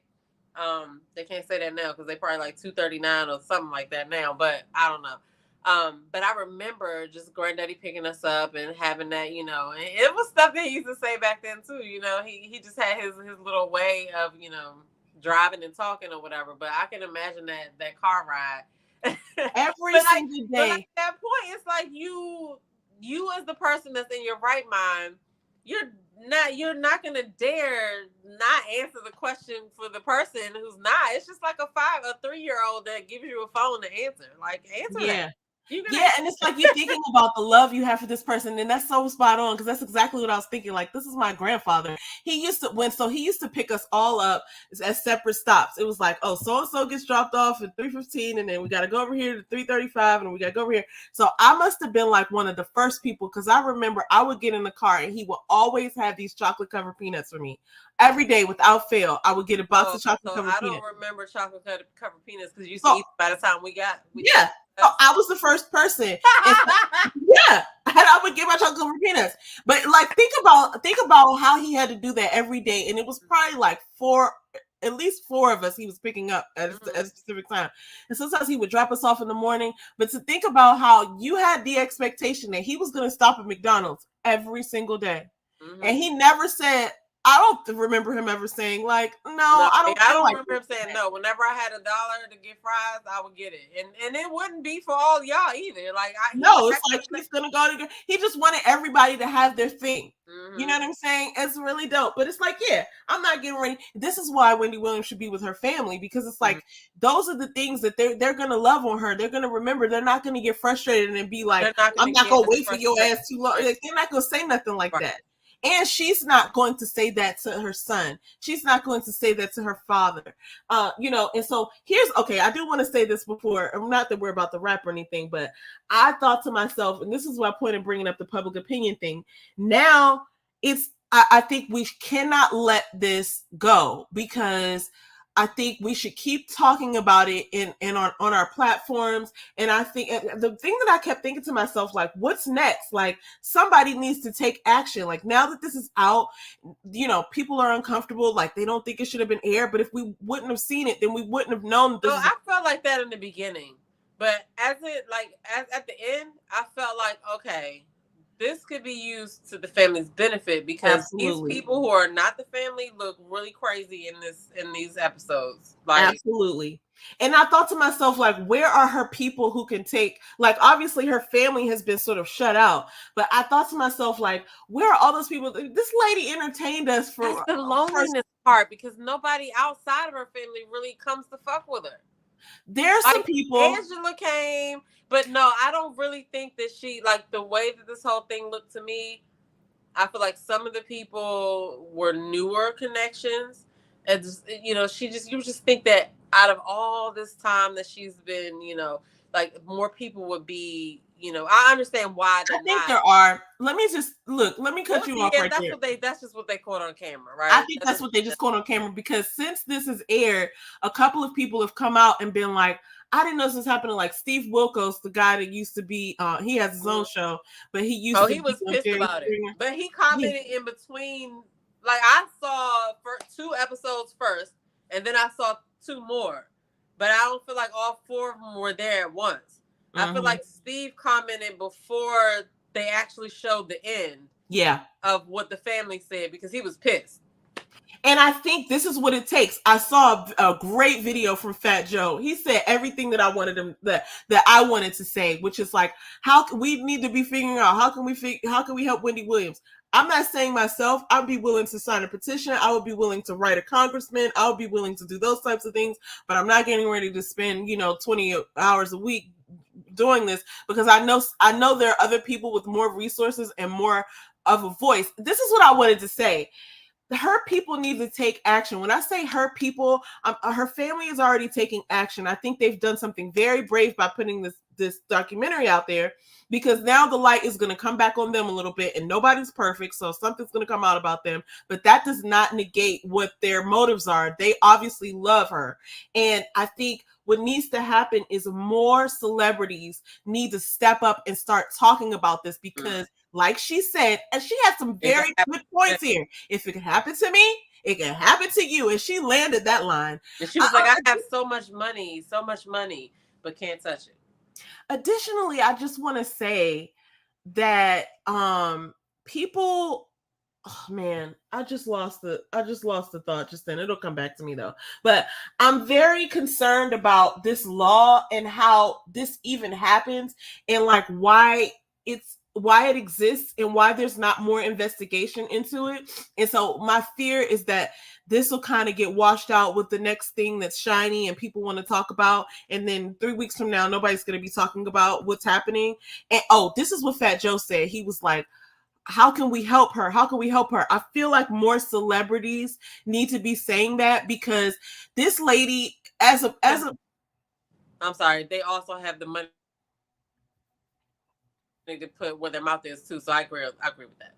The money, the platform, they have fans, they have, and I just want to just put this out there too, because it's not like this one documentary is gonna ruin her legacy. First of all, this was part of a 3-part installment. She had a 3-picture deal with Lifetime, and this was the final installment. So now she's satisfied her contract. Somewhere in there, I even thought this, and I don't know if this is true or not, but I just played with a couple of like possibilities. I was like, what if in one of her more like stable moments, she realized like, wow, I'm really in a pinch here and nobody can help me and I can't get in contact with my family like I want to. And there's people benefiting off of me going in and out like this.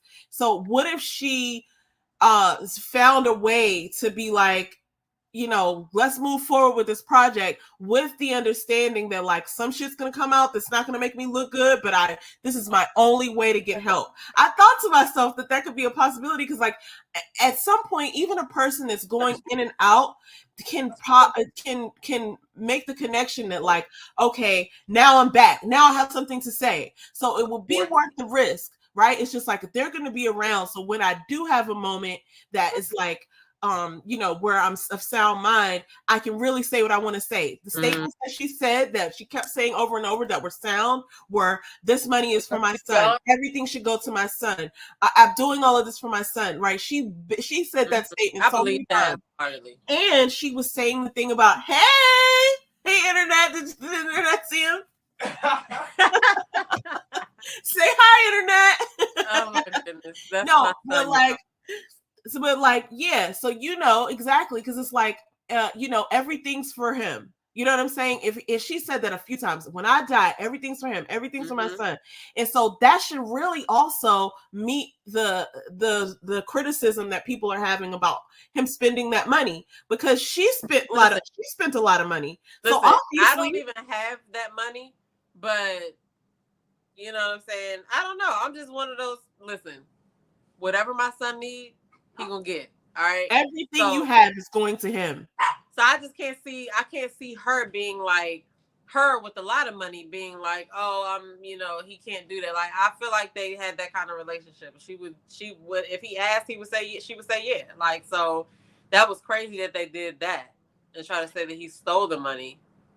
Wild. And so for her to say that, though, it negates the idea that anything else should happen with that money. So if something happens to her, and I wonder, does she have, I'm pretty sure she's a smart lady. Pretty sure she has a will. This is what I wanted to point out. Yeah, but now she said it on film where she wanted everybody to go. So exactly. I don't know. This is what I wanted to point out, because people have such a short memory. This lady has served the culture, whether she was, loud and boisterous or not.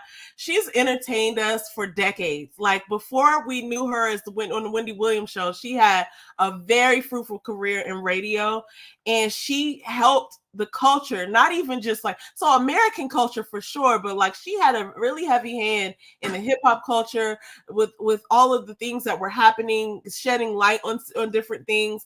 And it's like, we're not going to remember her for this documentary. We're going to remember her for all the stuff she did, but she's not passed away. No, so not go there. This documentary, it spoke more about the people around her than her. Like, because if a person has an ailment or a sickness, like, you automatically, as a human, you have some empathy for that person because they have some type of, debilitating thing that they're dealing with. But it really spoke more volumes about the people who are around her than her. But Blondie Monique says her story can bring awareness to the world. There are many more people going through this. Yeah, and they probably don't have enough money to have a documentary done. So I do think that it was a good idea that they did that, especially once I got to the end, because I feel like there was a purpose in them doing the whole thing, all the 4 parts or whatever. But Blondie also says B. Smith was treated horrible by her husband while going. I remember that. He embarrassed and disrespected her so badly. I do remember that. I remember he moved another woman. He had moved another woman in while he was. Did they get married or did he just move her in? I don't even remember. Which I is remember not any better, but yeah, that was messed up. 40 years of nursing, geriatric care, and mental health. There's no cure for dementia, aphasia, just the diagnosis, not including her other illnesses. All this excitement can escalate this diagnosis. Right. And that's what I was saying about all of those symptoms. Like, when you hear somebody say they have like some type of ailment, you don't normally go to the symptoms that they have. You just think, oh, they're diagnosed with something of memory loss. Like, dementia might be like coupled with memory loss and just not knowing what's really going on, right? The true state of where you are. But it's so much more than that as far as like the symptoms. And I gotta believe that the person, at some point their right mind probably still is like, what's happening? You know what I mean? Like, what are we doing or whatever? But I just wouldn't want anybody in my family to be anywhere other than family. Like, I've never been a caretaker in our family when things have gone on or whatever, but I would not want the person, whoever it was in our family, to have to go to somebody who just like wasn't part of the family. So that's why I was just like, hold up, why are they doing this? And I saw in somebody's comments that somebody was like, whenever the family has fighting and issues like that, then the court appoints the guardian outside of the family. And I was like, I kind of disagree with that, but it's wild. And then the fact that, okay, so another shady thing that was happening with this particular case, and this is why it's so important he moved her in. We're talking about B. Smith's husband. Reading about that. He moved her in, and they were doing like interviews and stuff. It was so disrespectful. Like, I think I even read, this is going to date me. I think it was a magazine article that I read about it. It wasn't even like a post. It wasn't even like a post. It was like a magazine article. I was like, what is he doing? Like, this was wild. Respectful, because it's like, you actually don't have to do that. You know what I'm saying? Like, if you already know it's not going good, like, why don't you just give it the respect to just see it through? Because you already know it's not going to turn around. You know what I'm saying? Why would you make it worse to be like, oh, well, let me just go ahead and, just make myself look like an ass? Like, let me tell you something about what is shady about this. I really want a full investigation. This is why I will not let this go. I'm going to keep talking about it. Maybe not here. We're not going to talk about this every week, but I'm not going to shut up about it. I'm going to be, I want this to stay in the media because there's some shady stuff going on with this particular group. It's like I'm calling them a crime ring, because this judge has done this to other people that has appointed this person to Wendy's case, and the person that's appointed her guardian, obviously she's not doing her job. We saw a whole documentary. Obviously she didn't she didn't comment, but she wasn't there. There was no food in the house. This lady has access to alcohol. She got she got off the one coast and went to the other coast, and then all of these people are around her who don't need to be around her. Like, how is it that if she has no access to her money, how is it that Will Selby is getting paid? How is it that Is that his name, Will Selby? I think it's Will Selby because I remember thinking that's a slickster's name right there. But anyway, another thing that's so shady about this is that they sealed the records. It's like the first thing they do when they do one of these guardianship cases is they seal the records so that you can't easily find the information. And I'm like, what are you hiding? If this person is genuinely in need of care, in need of guardianship, then why isn't it public record, right? It's like, don't seal the, it's like that's the first thing they do. They get in there and they lock the door. And then the other thing that I thought was weird is that in another case where a woman tried to speak out on behalf of her dad, the judge, the same judge, silenced her, gave her a gag order so that she couldn't talk to other people about it. And it's just something very fishy about this. Because some of them judges can be paid, right? That's what I'm saying. It's not illegal. And so this is another thing. It's legal for them to take donations from the same people that they appoint, which is so unethical. Okay. In no world should a judge be able to accept a donation from someone who they can appoint work to. That's illegal, right? You can't. No, it's actually legal. A judge can accept money for that. Sounds crazy. A donation to their campaign, but what's really fishy is that the same people, like they had several cases of showing this, and this is why I really need us interneters to be on our game and not let this story go, because I'm calling to the carpet like a whole bunch of people are gonna see this one. Who knows? Maybe it'll get out there. The celebrities that she's helped your career, that she's put your book up on her show, that she's talked about you and kept your name going in the media, that she's she was really good at what she did. I went back and watched the clip from when Jay-Z and Solange. People been striving to be Wendy for years. Can't nobody do it. That lady is wild. Look, let me tell you something.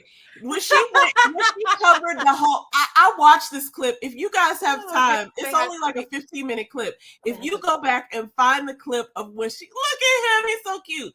Go back, everybody, and search for the clip of when Wendy Williams on her show covered the whole Jay-Z and Solange in the elevator. The amount of energy and hilariousness in that 15-minute clip was that shit was crazy. I was so entertained. It's like, but all of the people who she brought on her show, all of the people who she promoted their album, all of the things that she said that we were thinking, some of the things I never, I didn't agree with, but all of the things that she did and worked really hard, I just feel like we can't let this happen to her. And I'm not even like her biggest fan, which is why I was like, where are her people? No, and Wendy's never done anything for us, but I am on Wendy's side. I'm team Wendy on this because I just feel like something sinister is going on. Yeah, but then I'm like, who had the final approval of the documentary that we just watched? I don't know. We will never know everything or whatever. Sabrina Morrissey, her guardian, tried to get it so that they wouldn't air it, but she was, first of all, too late, and I think that was genius too, because I think they had positioned it like it was. So the family must have had rights to that. Her comeback story, right? It was the third installment of her 3-picture deal, but I think they told her it was about something else, and because she was not on her job, and then she had something else, and then this, right? Look, if she had been on her job and she was monitoring Wendy, then she would have known everything that was going on. If she was doing her job, then Wendy wouldn't have all that access to all that alcohol. And so it's like, if she was doing her job, then the people who were handling her would know what her diagnosis, or would know how to at least care for her. There would be a nurse, there would be somebody there giving her what she needed. But this lady has not been doing her job. And so this is why I need all of our internet fingers to be petitioning somehow to, like, what is happening in this court system. And I just don't want it to happen to any of us, because we don't even have no documentary deals.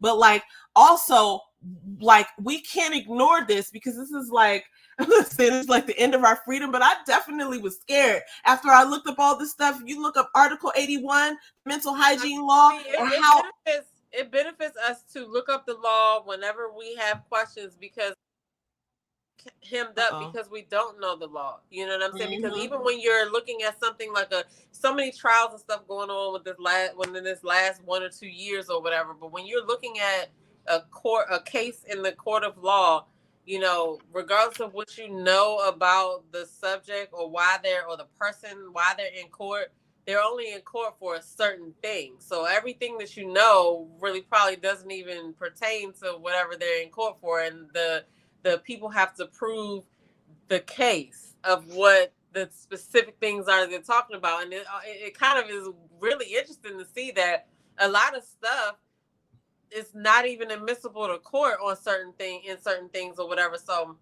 with this guardian case or whatever, it's interesting because, all they would have to do is go to court and be like, and prove the family is unfit to, by some reason, by some, like, however the rules are for the law when it comes to the guardian thing or whatever. All they probably had to do was like show a disagreement between the family to try to get them not to be the people who, because I mean, I don't know, for anybody who has family, to me, I feel like your family is your first go. Somebody in your family, even if it's a person that you're not even that close to in your family, I still would rather it be somebody who has the same blood, like running my stuff, than somebody that doesn't. You know what I mean? So look at how easy this is, because I've researched all of this. I'm on NewYorkCourts.gov. A guardianship. This is Article 81 about guardianship. This is only in New York, but it's similar in other places. So a judge gets to decide whether a person is incapacitated, meaning they're unable to care for their own property, or they're likely to suffer harm because they can't understand the consequences of not being able to care for their own property. At the beginning of this, right, the person is called an AIP, which is an allegedly incapacitated person. To obtain an Article 81 guardian, somebody over the age of 18 has to file a case and prove that the guardian is necessary, and that person is called a petitioner. Not sure who that was in this case, but it obviously wasn't a family member because they were the people that she was in care of. And then here's the scary part, or where the scary part begins. If a judge decides that the person is incapacitated, then they must complete, like, then they put somebody over them, the guardian. They have to, do some sort of training, and the judge can appoint a guardian over somebody's personal needs, property, or both. So at that point, when the judge just decides over your life, right, like, oh, this case is on my docket, and yeah, sure, this person is incapacitated. At that point, you lose all of your rights. Like, you can't manage your money, you can't change your will, you can't like in this case, her son was stripped of the power of attorney, and it's so easy to start one of these. And then a lot of times they don't show just cause, and this is where the problem comes in, because you have to be able to show a cause, but when the files are sealed like this, we can't even see what actually happened. Right? So the case is sealed. We're just assuming that the people did the right thing, and that's not the case. These people are accepting money from the guardians. Can you imagine? And I'm not going to name any names because I don't know the names, but Sabrina Morrissey was one of them. Imagine Judge Joe, right, gets the donation from Sabrina. Right. And this is not exactly what happened. It's not Judge Joe. It's a woman, actually, who was the judge. But I'm just saying this is an example. Judge Joe gets a donation in the amount of, I don't know, $1,000 from Sabrina. And then the following year, he appoints Sabrina 9 guardianship cases. Now we're back in real time. Sabrina has actually been sued by several people for mismanaging their guardianship. So she's been the guardian, and they have said that, like, this is poor form, like, this isn't right. No, it was a movie about that. It was called, I wrote it down in the other room. It's called like Care. There's a documentary. I Care a Lot. I Care a Lot. Yeah. I haven't watched the documentary, but I've been hearing a lot about it. But so look, Sabrina has actually been sued before she was appointed to Wendy's case. So we know that somebody's accused her of being a bad actor, and by more than one person. Now that whole story was crazy. It was a man named Jose. He was still under guardianship at the time, and he had trained, and he was like he was a special care provider for other people. So he wasn't a guardian, but he was like providing in-home care. He has like 3 jobs. He actually got a settlement from a lawsuit. Checks from those people. And so then they can do whatever they want. They have access to your funds. You don't see your funds. They have access to tell you what you can and can't do. And so this is the thing that doesn't add up to me, because Sabrina's on top, over top of Wendy's money, and she doesn't have access to it. But somehow Will is getting paid, and somehow Sean Zanotti is getting paid, and somehow Will's other person who's been calling him over there is getting paid. And so those things are getting paid, and she doesn't have access, but she's not getting any work. So like, what? How is that happening? How did she decide that that was good?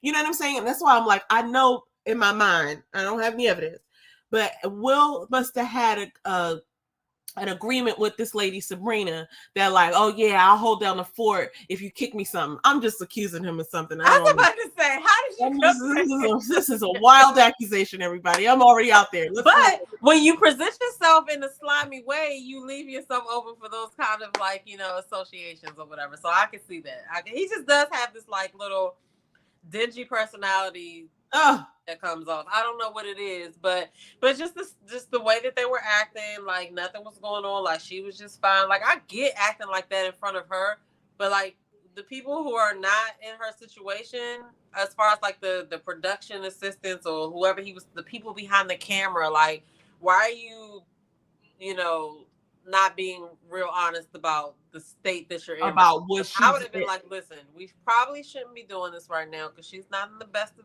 you know, situations, or however you want to word it. But it was just like, it was obvious after a certain point, like, bruh, y'all are slimy because you're in it for the money, obviously. Because I couldn't in good faith be filmed with somebody who I clearly could tell. That's why I said maybe they messed with the editing.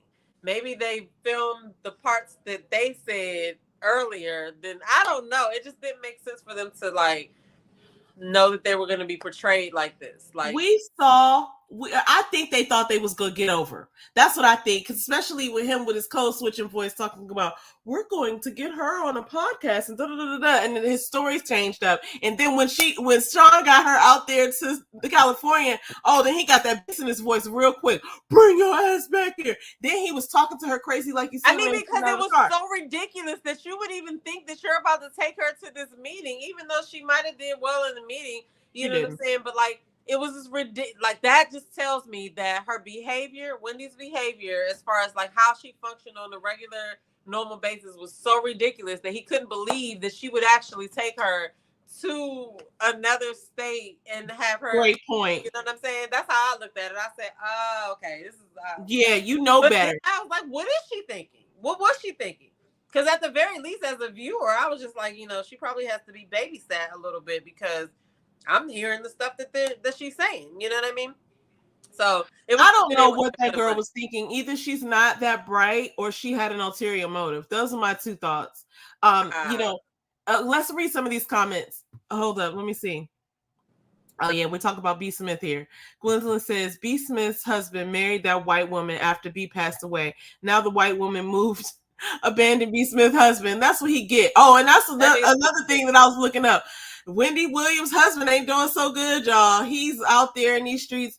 So because once she got did his girl leave him? The girl he had the baby with, didn't she leave him? I don't know, but they can't pay their bills because they were dependent on Wendy's alimony. That's what I wonder. Like, how do you expect a person to eat and fend for themselves if they can't access some of their money?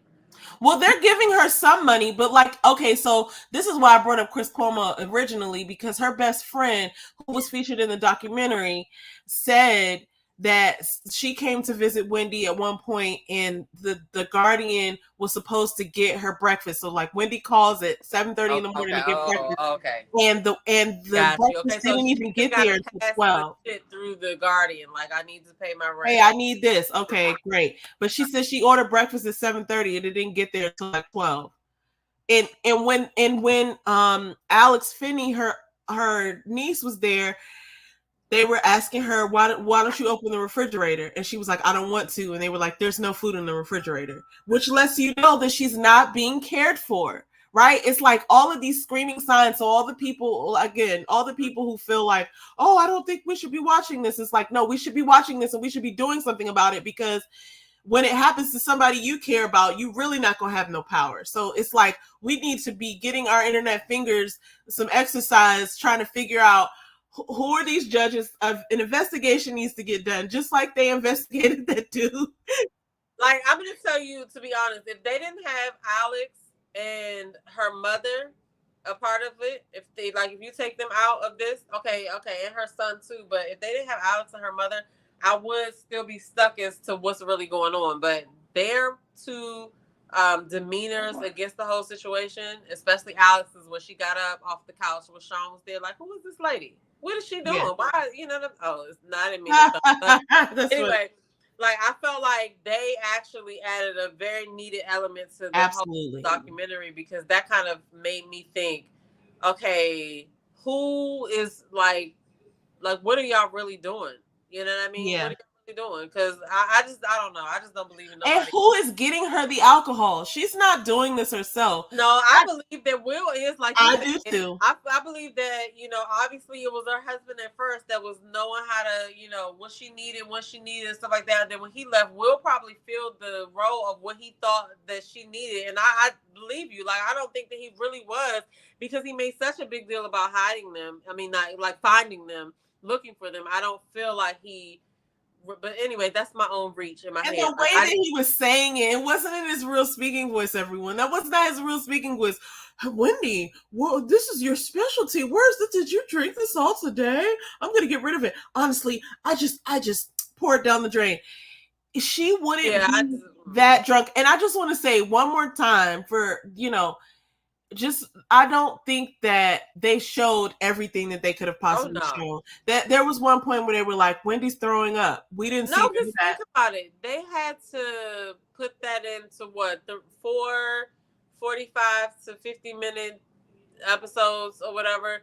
There was probably so much footage, this is where, I always say that, some of the things that you do, you never know why you're gathering those skills. And we watch a lot of reality TV, a lot of Ready to Love. So we understand how they can have like 13, 14 hours of footage, and there's a lot missing when it comes down to the 45. So who knows? They could probably make a whole show out of the footage that Absolutely. they got. I'm sure that they could, if they really wanted to put her in a bad light, they showed like 1 or 2 clips of her sleeping, and they showed her wigs disheveled.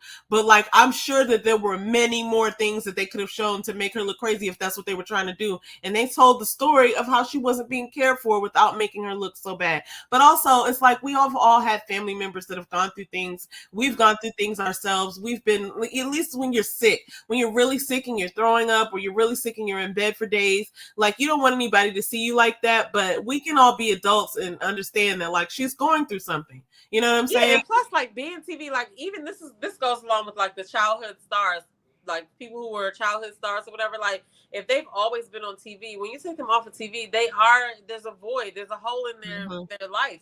What are they gonna do? They're used to being on TV, and I feel like Wendy is like that. Even though she started on radio, she's been on TV so long that she probably was like, what am I supposed to be doing right now? Yeah, she kept saying she was bored. Okay, we're gonna read these comments. So, Blondie says, do the adult protection services investigate? Their job is to protect adults like Wendy, right? Or do they only protect senior citizens? So it doesn't even have to be a senior citizen. What I found is that any adult that's considered an alleged impaired person can be, they don't require proof. Like, they're saying that there has to be just cause, but so they're sealing these files, they're sealing these cases. It's a bunch of them. It's not just Wendy. If I wanted to call Adult Protective Services right now, I could make a complaint about, my neighbors incapacitated. Yeah. And if if the wrong people if the people who are making all their money off of this, like these like the Morrissey and Morrissey group, who's been sued on more than one occasion from different people, and now it's like, and I feel the judge is in on it, because there's something to be gained in all these instances. I watched this really scary thing that doesn't have anything to do with any of the people that we're talking about. This is not a Morrissey case, but I watched this one situation where these people were there was a couple, it was an older couple, and somebody, I guess, like one of their like physical, I don't know, like, somebody who was helping them with like physical movement had called somebody on them, and they came and took them and put them in a nursing home. And then the guardian came and told them, you got three choices. You can either go to a nursing home, you could go to jail, or you could, it was like three things. And then when the investigative team from the news came to talk to them, they were denying that they said that. They were like, oh no, we just said this and this and that. Then the investigative team was asking the guardian, like, well, it looks like you sold their belongings and there was $4,000 raised, but they only got $900. How did that happen? They're like, oh, we're happy to refund that. Okay. Well, then there's a case of this where you're saying that it cost $10,000 for this, but it actually, it was like there's like $100 for a pair of stretch pants. How do you explain that? And they're like, oh, we're happy to refund it. But then the reporter says, don't you think it's odd? Like, do you think it takes our investigative team to come out here for you to start refunding this? She's like, no, that's not ideal. But she was getting caught and she didn't know what to do. So she was trying to go along with it. But it was like, people are able to do this. And if nobody's investigating it, they just are able to do it. And so, like I said, Sunny Hostin on The View said that 90% of these guardianship cases, they never end. So Brittany and Amanda Bynes are very, rare cases, and it's because they're celebrities. Let's be real. So all of these people who are going through these things that are regular people who have maybe some money but not a whole bunch of money, just enough to be stolen. And then that case that I'm talking about with those two older people, they said that the daughter was incapacitated, like she couldn't care for them because she had a drug addiction, but they never proved it. They never had any evidence that was brought on the case. So that case was not sealed. And so they were able to find, like, okay, so if you said that to the judge and the judge accepted it, what evidence did you show? There was none. So you could literally just go in to court and lie. And if the right people are motivated to make these decisions, like they get paid, then you lose all your rights. And then once this happens, it's so hard to get out of it. So it's like it can keep going, especially in Wendy's case where they then cut off the family, talking about, oh, they were bad actors over her funds. I mean, like, how can we really prove that? The files are sealed. We don't know. But see, like, the one thing about the law is that they probably would have sat back and looked at who would be a good example to use to get their point across. And it would only have been her son, because he would have probably been spending the most money of his, because that's his mother. You know what I'm saying? And yeah, they turned that around and made it look like, I feel like, this is my feeling, people. Yep. Because like I said, I just know how I am with my son. It wouldn't be nothing that he could steal from me. You know what I'm saying? Like, so I feel like, they took advantage of that situation. And now I want to know, how much money is this lady spending, right? Is it more than $100,000? Yeah, I think Wendy she was living in New York at the time. If Will Selby is getting paid and Sean Zanotti is getting paid and the other chick and whoever else, I mean, like, like some investigation needs to be done here. Where's the money going? How much were they spending? Because, like there needs to be some accountability for that too. That's why I just hope people don't let this go. Oh, she was like, she saw that. Yeah. So basically, to answer your question, from what I've researched, no, it doesn't have to just be senior citizens, and they don't really have to prove it, because if the courts are going along with it, if the right people are into it, then they don't have to worry about it. She says, sorry, B. Smith's husband didn't marry that white woman, but they are no longer together. Got it. No worries. Serves his ass right. That's what he get. Oh, she said someone said alcohol was being delivered. I don't know if that's true. So we do have those services. There probably wasn't no restrictions on her ordering her food. You know what I'm saying? Check this out though. If you gotta wait for the apartment too. If you gotta wait for the lady to order your food, but you don't have to wait for the lady to order your alcohol, somebody's ordering her alcohol. Kept that cash on her. She was like, "Fuck that! Y'all not gonna have me hemmed up." But that was a nice ass apartment too. I liked her apartment, her little view and everything. But I don't know. I just was left with this feeling of sadness about wow, I didn't realize she was so lonely. And so I hope that it's going to be a big turnaround of at least a 180 of maybe she's not back to tip top shape Wendy, but she's better. I don't know. I think so alcohol use, can it be reversed? Like if she stopped? I don't know, but this is why it's so scary too, because it's like if you if 90% of people don't ever get out of this, then you're basically just cashing out until the person dies. And so yeah, because I feel like one, like I don't remember any documentary being done about Britney. There was something about what I'm saying. What I don't know if it was a documentary in it, like Wendy showing what was happening with her. Something called Free Britney, but I don't know if it was a documentary. But this documentary with Britney, I mean, with Wendy Williams, we actually got to see her even when she was talking like out of turn, like you know what it was. So I don't know. Maybe I missed it if it was one for Britney, but I don't think so. It was like the Free Britney movement. I don't think it was a documentary, but maybe after the fact they sort of covered like what was happening. But I think it was just the internet following along. Well, with the case. Had a video a couple of weeks ago. She was doing some kind of weird dance, and I just couldn't figure out what was happening. So I just feel like she probably really did need some type. But she probably will never get out of it. Because like I think that the thing about this one with Wendy is that it's on Front Street. Even though we haven't seen all the footage. The footage that we did see is enough to alarm us. And they have that footage, and I'm sure that they'll be able to provide the family with it if they need it for court proceedings. So she's going to be back up for review. Her case is back up for review every year. And I think, I hope I'm not misspeaking here, but I think they said May that her case is up for review, but I'm not really sure. So please, people, don't quote me on that. Anyway, so the call to action here is to celebrities, come get your girl. Now that you know she's lonely, visit her if you know where she is. If she's calling you, answer her call. Like, she's going through it, and she's helped so many people through their careers. Like, come on, guys. The celebrities really need to speak out about this. About people. Yeah, she talked a lot of shit about people, but she did also have some good relationships and good conversations with people. Whatever. This is their chance to kind of, and it can happen to them too.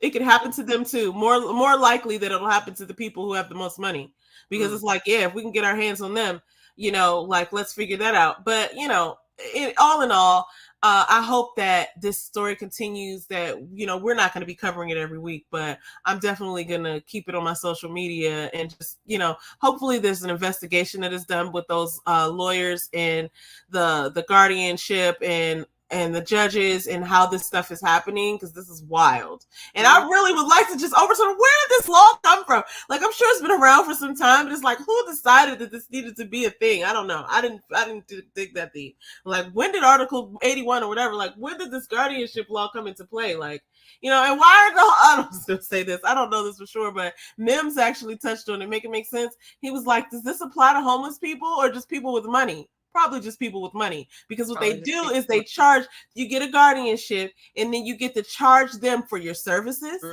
You get to charge them for all the stuff that they can't see. And then it's in your best interest to make sure they never see it. So let's keep this thing going until they die. And then they don't have any control over anything, and we can keep people out of the loop. So it's like, oh yeah, you just cashed out. You know what I'm saying? Got another one. Let's go pay some of this money to the judge and see if we get some more. Wild. Anyway, I'm all the way off one. Anyway, listen, this is a great conversation.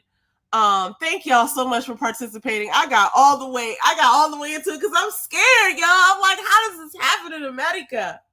Yeah, that's crazy. I mean, you wouldn't think it would be happening to Wendy Williams, but no, not at all. Like, I got so much money, so I can imagine how much money she got. Shit. She was taking care of her husband and his side piece. Hello. She was pissed off about that. But yeah, that's a whole other story. Like, what? But he messed that up. So wild. I heard some wild things about him too. Anyway, y'all, thanks for joining us. Make sure you join us next week. Make sure you like the video and and share it if you can. We'll be back next week with more fun topics, whatever's happening in the internet and in the world. So, did you want to say anything else? Yes. Thank y'all for riding with us on this conversation. I know we got into it, but like she said, we will be revisiting the Wendy Williams topic, because who knows what's going to happen. Is she going to come back? How's she going to come back? So we're going to have to be here to talk about it. If you have not watched the interview that I did yesterday, make sure that you watch it, because it's a really good interview. I'm pretty proud of it. All right. Make sure you follow my sister. Yes, I'm a unicorn. We also have Fourth Quarter Matters. Yep. But to say, I'm not saying the name right. Say the name. It's Fourth Quarter Matters. And I think I'll just update the description, but I think it's Fourth Quarter It's like an @ symbol, fourth quarter 159. That's how you find it. But I'll update the description with it later with the link. But at any rate, make sure y'all subscribe to DCityLife Sisters, and we'll be able to give you all the information on whatever else we have going on from there, because I feel like 2024 is our year to be doing like some different things. So you definitely want to subscribe and stay connected to us. But anyway, with that being said, I don't have anything else to say, but thank you all for watching. Like, share, subscribe, and sis, it's over to you. That's all I was going to say. Thanks, y'all. See you next week. Peace, everybody. Peace.